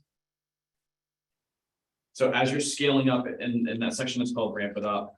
As you're scaling up, like you need to ensure that lead generation is always the #1 priority and it gets done daily. This turns into then some daily habit conversations. It requires consistency and it requires a calendar that supports your lead generation needs. So as a coach, I found that many of my conversations revolved around what the heck are you doing with your time? Right? So what did we talk about early on? Like goal setting, like making sure that your goals still existed. What was it? Goals are removable, right? So if the goals are removable, but the strategies might need to be adjusted, the strategies then dictate what your calendar looks like. So this is a lead generation conversation that's focused on what your calendar needs to look like, because as the market shifts, you probably need to put more time into lead generation. Gary advocates for 3 hours, going to 3 hours of lead generation time a day during a shifting market. It could have been 0 hours a year ago and you probably still could have made enough money. That's where your bad habits. And that's where your bad habits, exactly. Even if you put a half hour in, you're like, oh, I'm doing it, but it paid off still. That's exactly right, exactly. Well, You. And that was my exact, of the fail forward from last year was the quote you had up before with, like my business, I was doing the activities that needed to be done, but then I dropped lead generation just to keep up Mhm. with what I had, and, like immediate business. And then in January of 22, it was like, I was like, where do So now we're all borrowing a little bit. That's why I shared that quote, and I've kind of alluded to it a few times, but even directly said it, is like, we got into we got lulled into that market. Mhm. And it didn't mean, when I say lulled, we weren't lazy, we had to work really hard in that market, but we were spending all the time on working with the business, right? We had to do all the showings, writing more offers per listing, all that other stuff. And so it put pressure on our calendars, and then it led to the slippery slope of bad That's the habits. saying, I always get it screwed up, working in the business and not on the business, Mhm. is that right? Yes, yep. Yeah. And that's a little bit of like, making sure you're having strategic thinking time and strategic conversations, either with yourself or somebody. So I love this graph, don't love it the way that it makes me feel, but I love the visualization of it. Because I think this is from page 80. I think this is really huge. Anybody, I've described it as porpoising.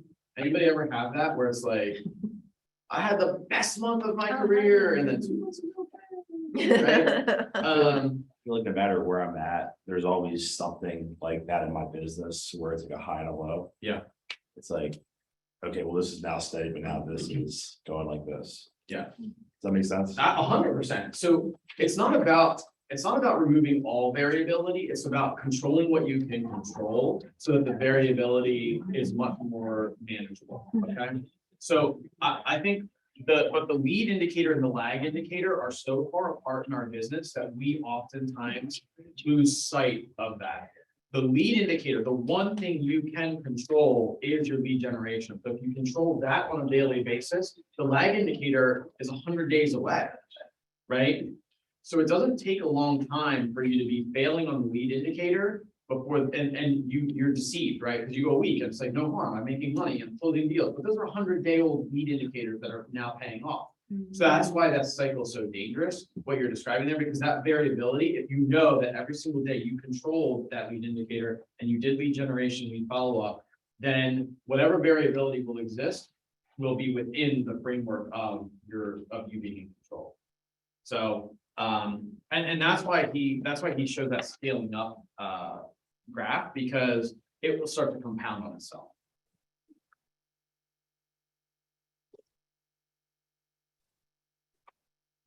So we move from lead gen to the conversion, tactic 5, probably my favorite. Doing lead generation activity is one thing, getting an active lead from it is another. Without the ability to turn activities into leads and leads into appointments, any lead generating activities you do are futile. I'm going to tell you, tactic 4 is activities, tactic 5 is skill. Converting leads is skill. Conversion matters. Conversion's where a lot of money's made. So what is lead conversion? Lead conversion process looks like this: capture, connect, and close current appointment. There's another bucket out here to talk about later. But capture, connect, and close. So what does capture look like? We've already talked about it. We spent an hour talking about it. What's capture? Getting a contact. Lead gen. Yeah. Right? Tactic 5 is the connect. Okay, but at capture, there's one thing at capture that you need to make sure that you're thinking about. It's if you go through the list, because if you wrote down your lead sources, right? If you go through the list of all of your friends and family, have you really captured them all? Do you have full contact information? Do you have what you would call even a smidge of a needs analysis on them? Because if you don't, then you may not have actually captured, and you might be deceived into thinking you have more than you do. Okay, so be purposeful about that process, and it might change it. So what is a lead?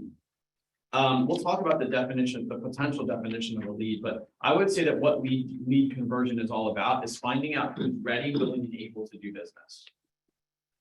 It's gonna be really hard to close anybody who's not all three of those.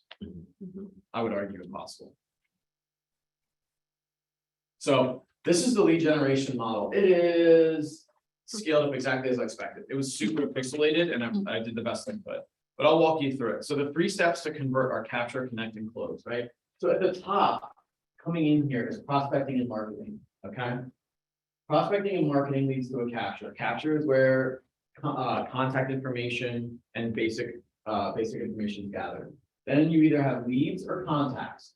You move from a lead to a contact as you connect. Okay? And then you figure out like, who are they? Who is this person and should we do business? That's what you're trying to answer in this, okay? Who are they and should we do business? What kind of business do they want? That's what's happening in the connection. The third stage here is cultivated. So like I said in the previous slide, there's something outside that funnel down here that's cultivated. Because moving straight from capture to connect to close is a unicorn, right? Oh yeah, like you meet them, you get to know them, and you immediately move and they're ready to do business, right? What really happens is that there's a lot as a cultivation stage. And so that's what this graphic is talking about here. This is your 36 touch. This is your engagement plan, your customer for life, whatever that's going to look like, which then oftentimes leads from there, either maybe they come to an appointment and they go back to cultivate and you still need to stay in relationship, or right, there's some relationship there, and then then you do appointment, then you do active under contract and close. That's actually the real pathway. Okay. I'm going to challenge you leaving this class to map out what the process would look like for a consumer to work with you. Do you have a process? Do you know what it would look like from their perspective? Because we just talked about the hero's journey of your marketing, right? Of your messaging. Once they get to work with you, you have to deliver on that. And this is where that starts to come into play. Like if your message is I care a lot about my customers, I'm empathetic, I'm all about this, blah, blah, blah, blah, blah. And they reach out to you, you capture, you get phone number information. You maybe connect a little bit, you get some of their contact information, you get to know what they're looking for, and then you ghost them for 7 months.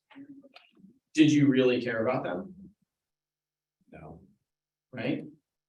Like, so I agree. It feels a little disconnected and shallow. So just be aware of that, because your lead generation process and model needs to match that. Your lead conversion then needs to back that up. So capture, we already talked about this. The purpose of your lead generation is to generate a lead.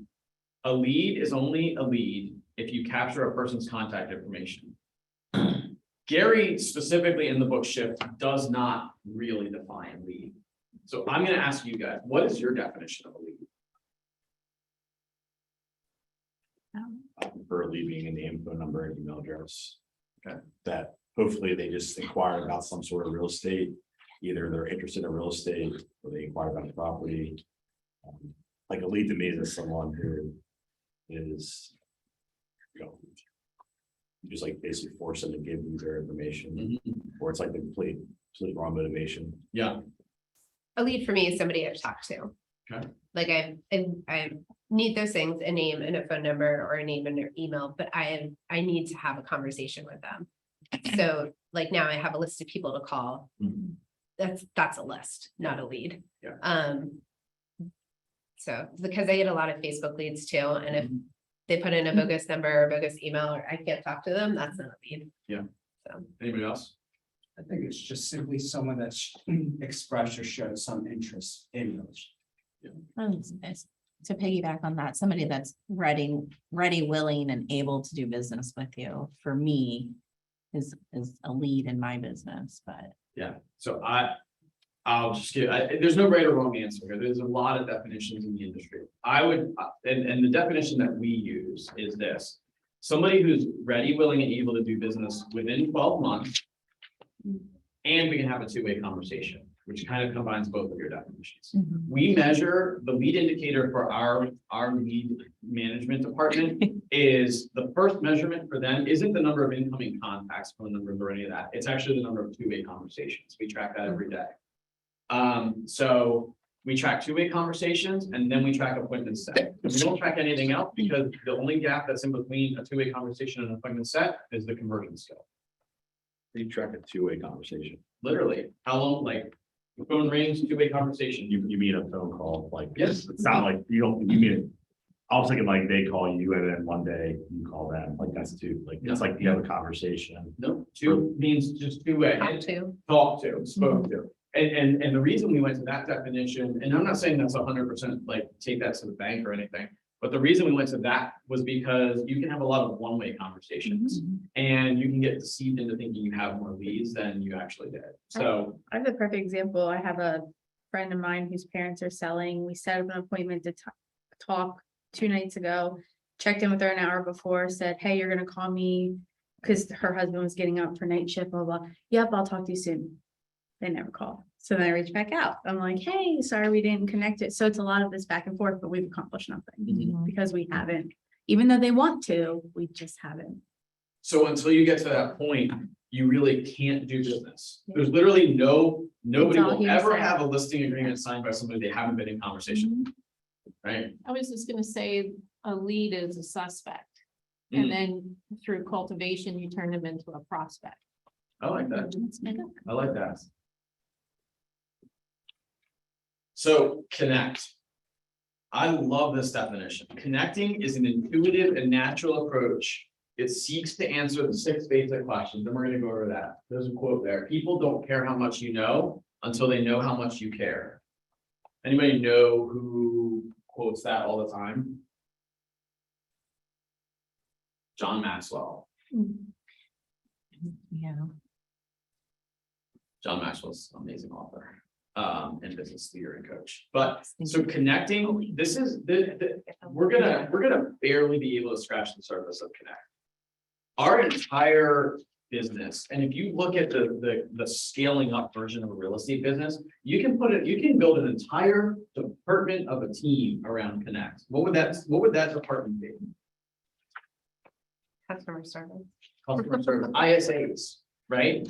Like, you hear about that, like these big teams, these mega teams that have an ISA department, like the Logans have like 40 of them, something like that, right? Like, that's what, those are the connectors, okay? What are the capturers then?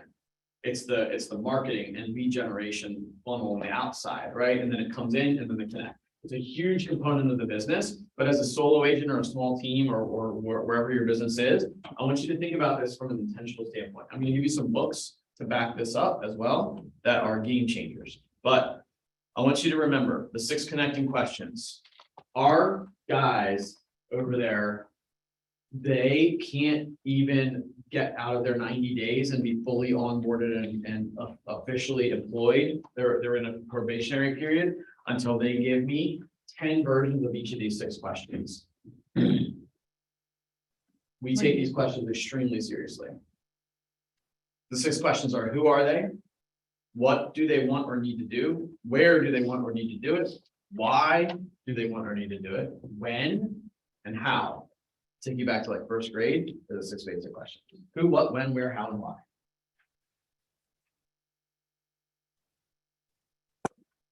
Whenever we go through our calls, our incoming calls or outbound calls, whatever it is, they basically need to be able to answer all 6 of these questions. You will have a really hard time doing business with somebody if you don't, and there will be something that will pop up and it's called a deal killer or a landmine. Because if you don't ask these questions and ask them both from the positive and from the negative, something will sneak up.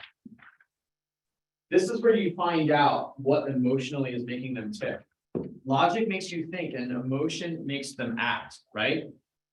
You need to connect with them emotionally through these questions in order to properly serve them. And also to be able to avoid those deadly landmines in the deal that can cause the entire thing to fall apart. Because when you ask, where do you want to go? You can also flip that. You can say, where would you not move? Right? That's the negative version. Or what do they want? What don't they want? How do they want to do it? How don't they want to do it? One of the questions we found to be extremely effective with setting our appointments is not what's the number you want to get for your house, it's this question. What's a number that you wouldn't take for your house? What's the number that you would kick me out of your house if I gave you? And guess what we get? Really good numbers. We get their bottom line, we get them. And it's usually a totally different number. And you can ask them back to back and get different answers. Like, how did that work? I love when they say a low number and you're like, yeah. Well, I mean, it depends. We got room to wiggle, right? Yeah. So, right, Especially now.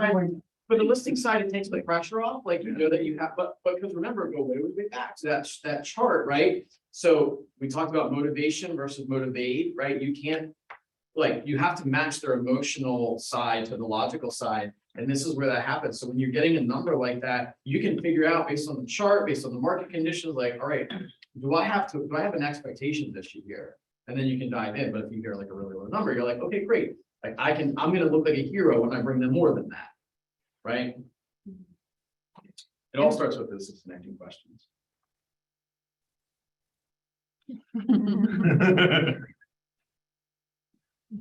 I love that. So connecting is more than small talk. Connecting is where you qualify. So go back to ready, willing, and able. I would argue that if you wrote down 9 things from today, you could write down the 6 connecting questions and ready, willing, and able. They work together. Who they are, who, what, when, where, how, and why, and are they ready, willing, and able to do business? If you can answer those 9 things to some capacity, you have all their motivation, all their pain, and you know how to serve them at the highest level. That's true connection. By the way, when going back to being a coach, when I was a max coach, we would look in their CRM. And if they didn't have those answers for somebody, it gave them an excuse to call. That became the script, right? So, hey, I was thinking about you and I was just curious, like, hey, like, you know, I know we've had some conversation, but I feel like I'm missing something. What would be the most valuable thing I could do for you in terms of real estate in the next 2 months?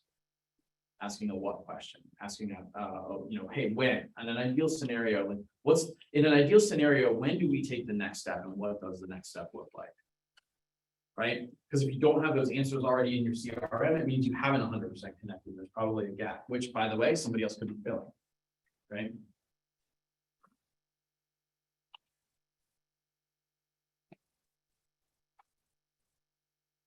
Then you go to the close. Closing leads to decisions and outcomes. The word close means an end in mind. So that quote there at the bottom is huge. People want to buy, but hate to be sold. So let's go back to like scripts and how that feels, sometimes good, sometimes icky or whatever. On page 101, if you have the book, there's a decision-making continuum. The decision-making continuum is fascinating. Because at any given point, somebody, if they're making a decision on some type of topic, is somewhere on this continuum between an absolute no and an absolute yes. And I'm going to give you, again, I told you I was going to give you books, but there's a book called Never Split the Difference. It's a great book. And it talks about going for the no. Because what happens is when you go to the no, no is safe for everybody because it means that no is an off ramp for the conversation. But when you go for the no, then it allows you to move along the decision. It doesn't say this in the book, but what's actually happening is when you go to the no, you say, hey, I'm not sure. Like, is there any reason why we shouldn't work together? They ask that from the negative, and all of a sudden you opened up an off ramp. Because they could say, yeah, there's a reason we shouldn't work together, and they feel safe about that. But human psychology, they will move back into that vulnerable space and it'll expose what it would take for you guys to move forward together. And that's where the decision-making continuum comes. So if you think about it, I always think about it this way.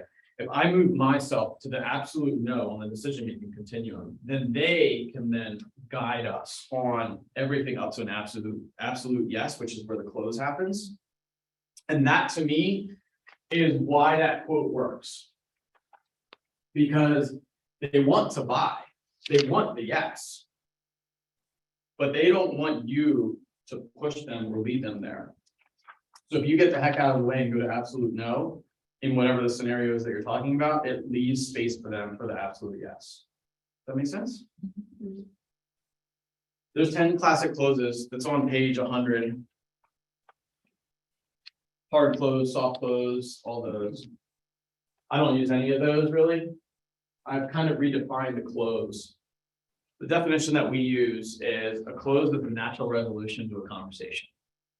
If you do a great job on the 6 connecting questions and you stay the heck out of the way and you use an absolute no as an off ramp, and you use the tactics, actually the book never split the difference. If you use that strategy, the close will happen. It will literally get to the point where you're like, is there any reason we shouldn't do business together? And they'll say, no, I can't think of any reason, and you're good, right? Same thing, when you show a house, if you're working with a buyer, is there any reason why we shouldn't write on this deal? Or is there any reason why this isn't the right house for you guys?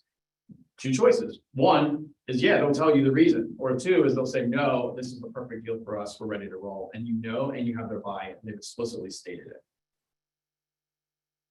There's a whole science to closing.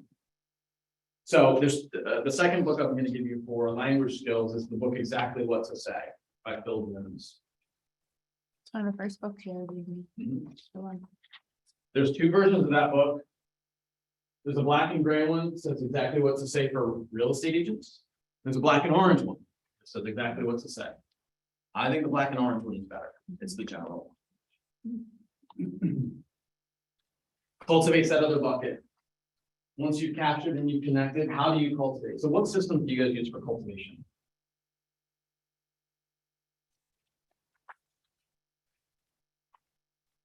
I'm talking about like the 8 personal touches. Mm-hmm. Like after a meeting, I always send a handwritten thank you note, and I always send that in the mail. Mm-hmm.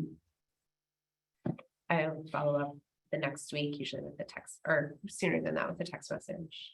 Trying to think about that. I mean, just like technology, like email marketing systems, maybe once a month, CRM, like call past client once every 6 months.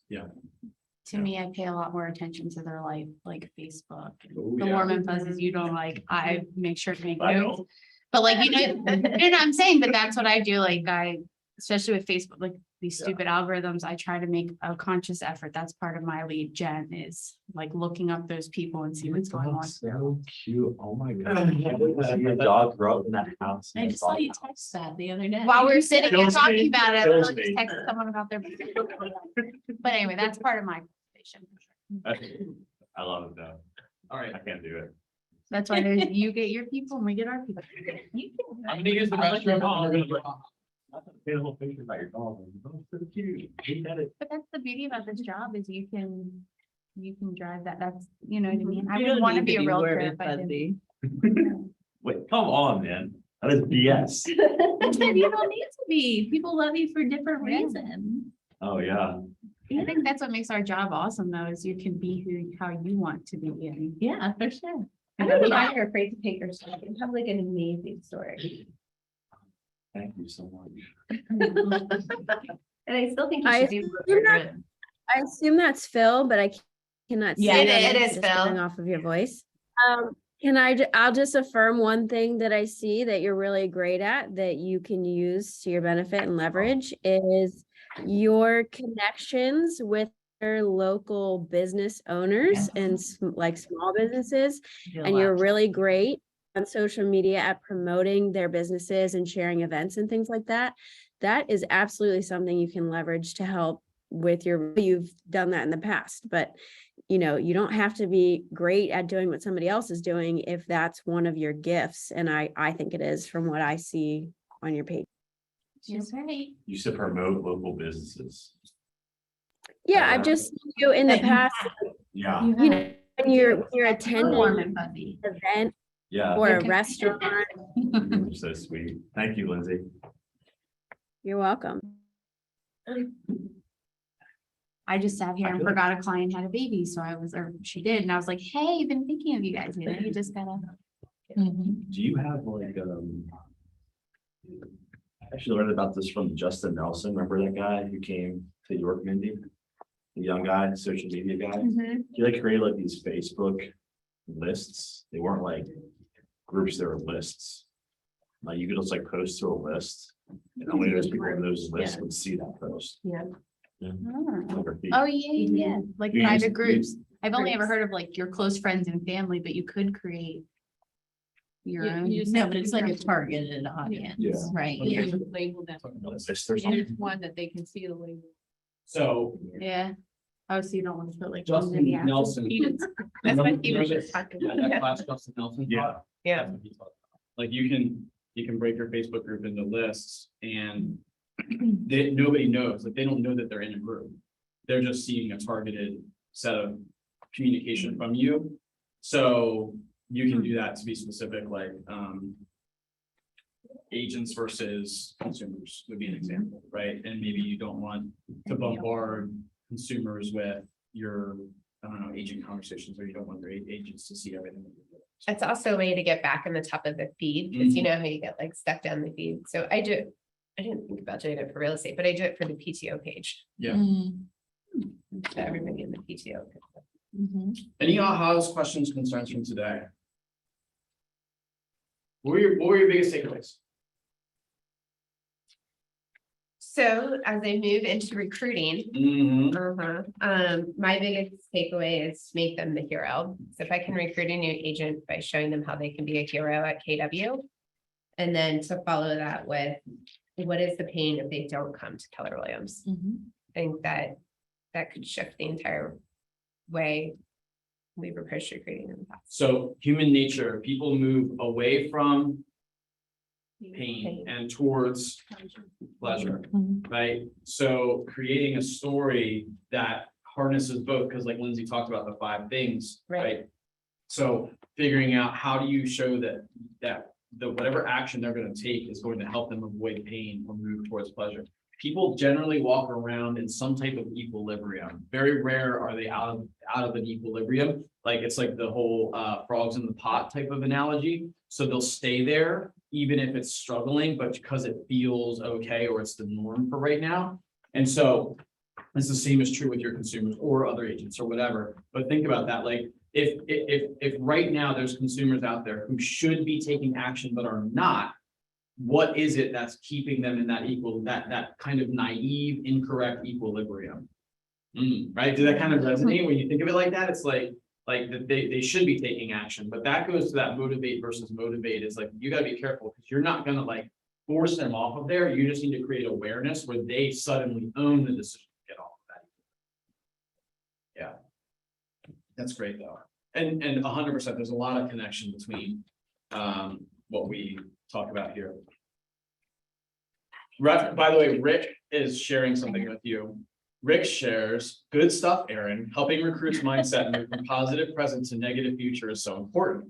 Which is what I was, Rick, we were saying the same exact thing, because I was talking positive present is what that called. That they're in a positive present, which is that equilibrium, whether that's a good place or bad place, it feels okay to them. They have to be willing to take a change. Anything else? My big takeaway is the conversion part, with just going back to some of the books, and I live in the land of like non-pushy, make the connections, they trust you, blah, blah, blah, but that does not work for this market, because now my people from 2 years ago where houses were too expensive, now interest rates are so high, so I gotta get better at that. Yeah. So, And then, so those are two real objections, right? Mhm. Prices were too high, now interest rates are too high. So go back to what we literally, the exact thing we just said, which is their current equilibrium serving them well? Which goes back to 6 connecting questions, which is, hey, like in an ideal scenario, where do you want to be in 3 years? Because you've already spent 2 years in your current place, right? mhm. So where do you want to be in 3 years? It goes back to like understanding them at a deeper level, which then you can, once you've gotten that clarification, then you can serve them to that. I just gotta get better at the little kick too. Yeah. That's my weakness. Anything else? Any surprises? Anything that was like, I didn't. Was Lindsay helpful? Yes. Mhm. Thank No, you, her Lindsay. cliches were really, I wrote down. Not about this, like storytelling marketing. What do you know? Well, Just you direct- you are talking about it. It seems like so like, is that really the social norm now? Like, that's it. That's like the path. It's all my So business. That is the way. you're doing it whether you're doing it on purpose or not. Like, Right. you're Yeah, authentically you are you. I don't doing think anybody in this room would argue that you're not. So it's really like, you know, just being intentional about that. I mean, it's not that you're manipulating the story, it's just that you're paying attention that their story matches your potential audience. I got to watch a speaker last 2 weeks ago, Lindsay, when what's his face spoke? Jeff Hoffman, what? Nah, I'm sorry, man, just forget about me. So I got to see, so Jeff Hoffman spoke 2 weeks ago. He's the founder of Priceline. Mhm. He was the CEO, and he shared that the difference between linear growth companies and exponential growth companies was that exponential growth companies knew their gold medal talent and connected with consumers that wanted it. And every 10x company or 10x growth trajectory that you ever think of has harnessed that. So think of Zappos, Google, Southwest, Chick-fil-A, they all have a gold medal talent. They know what it is. Google's is analytics and data. Pricelines, he shared Priceline. He's like, well, Priceline was a company that did what? Matching travels. Right? Yeah. What was their actual gold medal talent? You'll never guess it, I promise. I thought it was getting people to name their price. What did you say? Meeting their competitors, well, No. meeting, you know, say, Their gold medal talent, which has nothing to do with what the consumers thought it was algorithms and data science. What they really did was they matched unsold hotel rooms to consumers who didn't even know they were shopping for travel. Billion-dollar idea, right? So they figured out that consumers were sitting around and might travel if the price was right, right? So they essentially, this was probably he's one of the best Latin speakers I've ever seen, but he essentially was like showing us like, because what you're describing is like, oh, it should be straightforward. It should be an offer and an action, right? It shouldn't be all the fluffy stuff. And he's like, that's cool, but behind the scenes there's a whole decision-making process that's going on, and you have to match that. So then, this is getting crazy. They said, who's our avatar? And it was like, quirky people, right? Who's the person who's like traveling? They're like, they want to go to Bali, but they don't want to spend full price. So they want to go to, right? They maybe want to travel for a long weekend and feel like a jet setter. Well, who defines that person? Who's like do you know where this is going? Who is the spokesperson for Priceline? William William Shatner, Shatner. Who was who? Captain Kirk. Who Star was Trek. literally No, I the didn't know that one. interplanetary globe setter, right? Like that was how they figured all that out. So, you know, it's funny because like you want to be more direct about it, but when you think about it from that perspective, it's like that level of intentionality leads to exponential growth, because then they made a message because people watched William Shatner and they thought like globe traveler, right? Like world traveler, international, like whatever that, you know, planetary, right? And he's kind of quirky, which then resonates with people who might be quirkily sitting by their computers and willing to book travel without necessarily knowing the exact price or where they were. It was like stunning. The conversation was stunning. So I hear you in terms of that and like that fluffy stuff. Sometimes Lindsay errs on the side of fluffy and much more of a direct person than that. But I think that She's you smiling. make yourself an expert in York, though. yeah, Like you highlight all that there is of York City. Oh, yeah. And I think that you're saying you don't have I think he anything, does it but because looking doesn't have from the anything. outside, I think all of it, Thank like you. you do so well and you make the city look excellent and you're so involved in Yeah. the community. That's your niche. right. Like you But put, that's still so warm and fluffy. you at put the same up, time. you put up the drone photos, right? Yeah. Who Yeah. cares about that? I I'm mean, not asking that facetiously, like people literally. like York. Yes. Yeah. That's exactly right. So like, even if you're not intentionally doing it, you actually do probably a better job accidentally than some people do Yeah. purposely. Yeah. Yours And just looks businesses are different. So looking don't get at frustrated that. by it. Business people are looking at that too. Yeah. You know, so you're building. Lindsay, turn yourself off mute. I think I appreciate that. I'm not looking I for. did. You're doing it, you just don't know you're doing it. Yeah. It just doesn't look like the way we're doing it. It's got me. Go ahead, Lindsay. I just wanted to say that telling a story doesn't have to be fluffy. And I do err on the side of more fluffy, but like any ad that you see, any show that you watch, sport, all story. They don't get you to turn on the TV Sunday because They're like, hey, do you want to watch all these grown men throw around this piece of wrap ball in the air? Like, they're telling a story. They're telling a story of who was injured last week and came back from it, who was traded and why, like their story. And so that's not fluffy, but it's story. And so it's just like, how can you tap into telling the story of York? What do you love about York? Why would somebody want to live in York?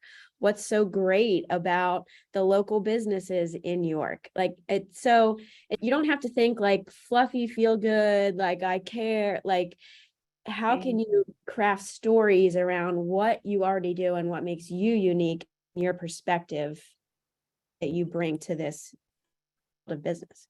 What so like, we were very emotional beings. There's crazy parallels here, and we could go on tons of tangents, but like, even as a leadership perspective, there's a book called Death by Meeting. And in the book, he talks, which, by the way, anybody ever been to a meeting that absolutely was worthless? I've been to a meeting where we talked about scheduling in a meeting. Yes. Yes, okay. Death by Meeting, essentially what he says is it's because there's no story being told in most of those meetings. And a great meeting leads with conflict and with a plot.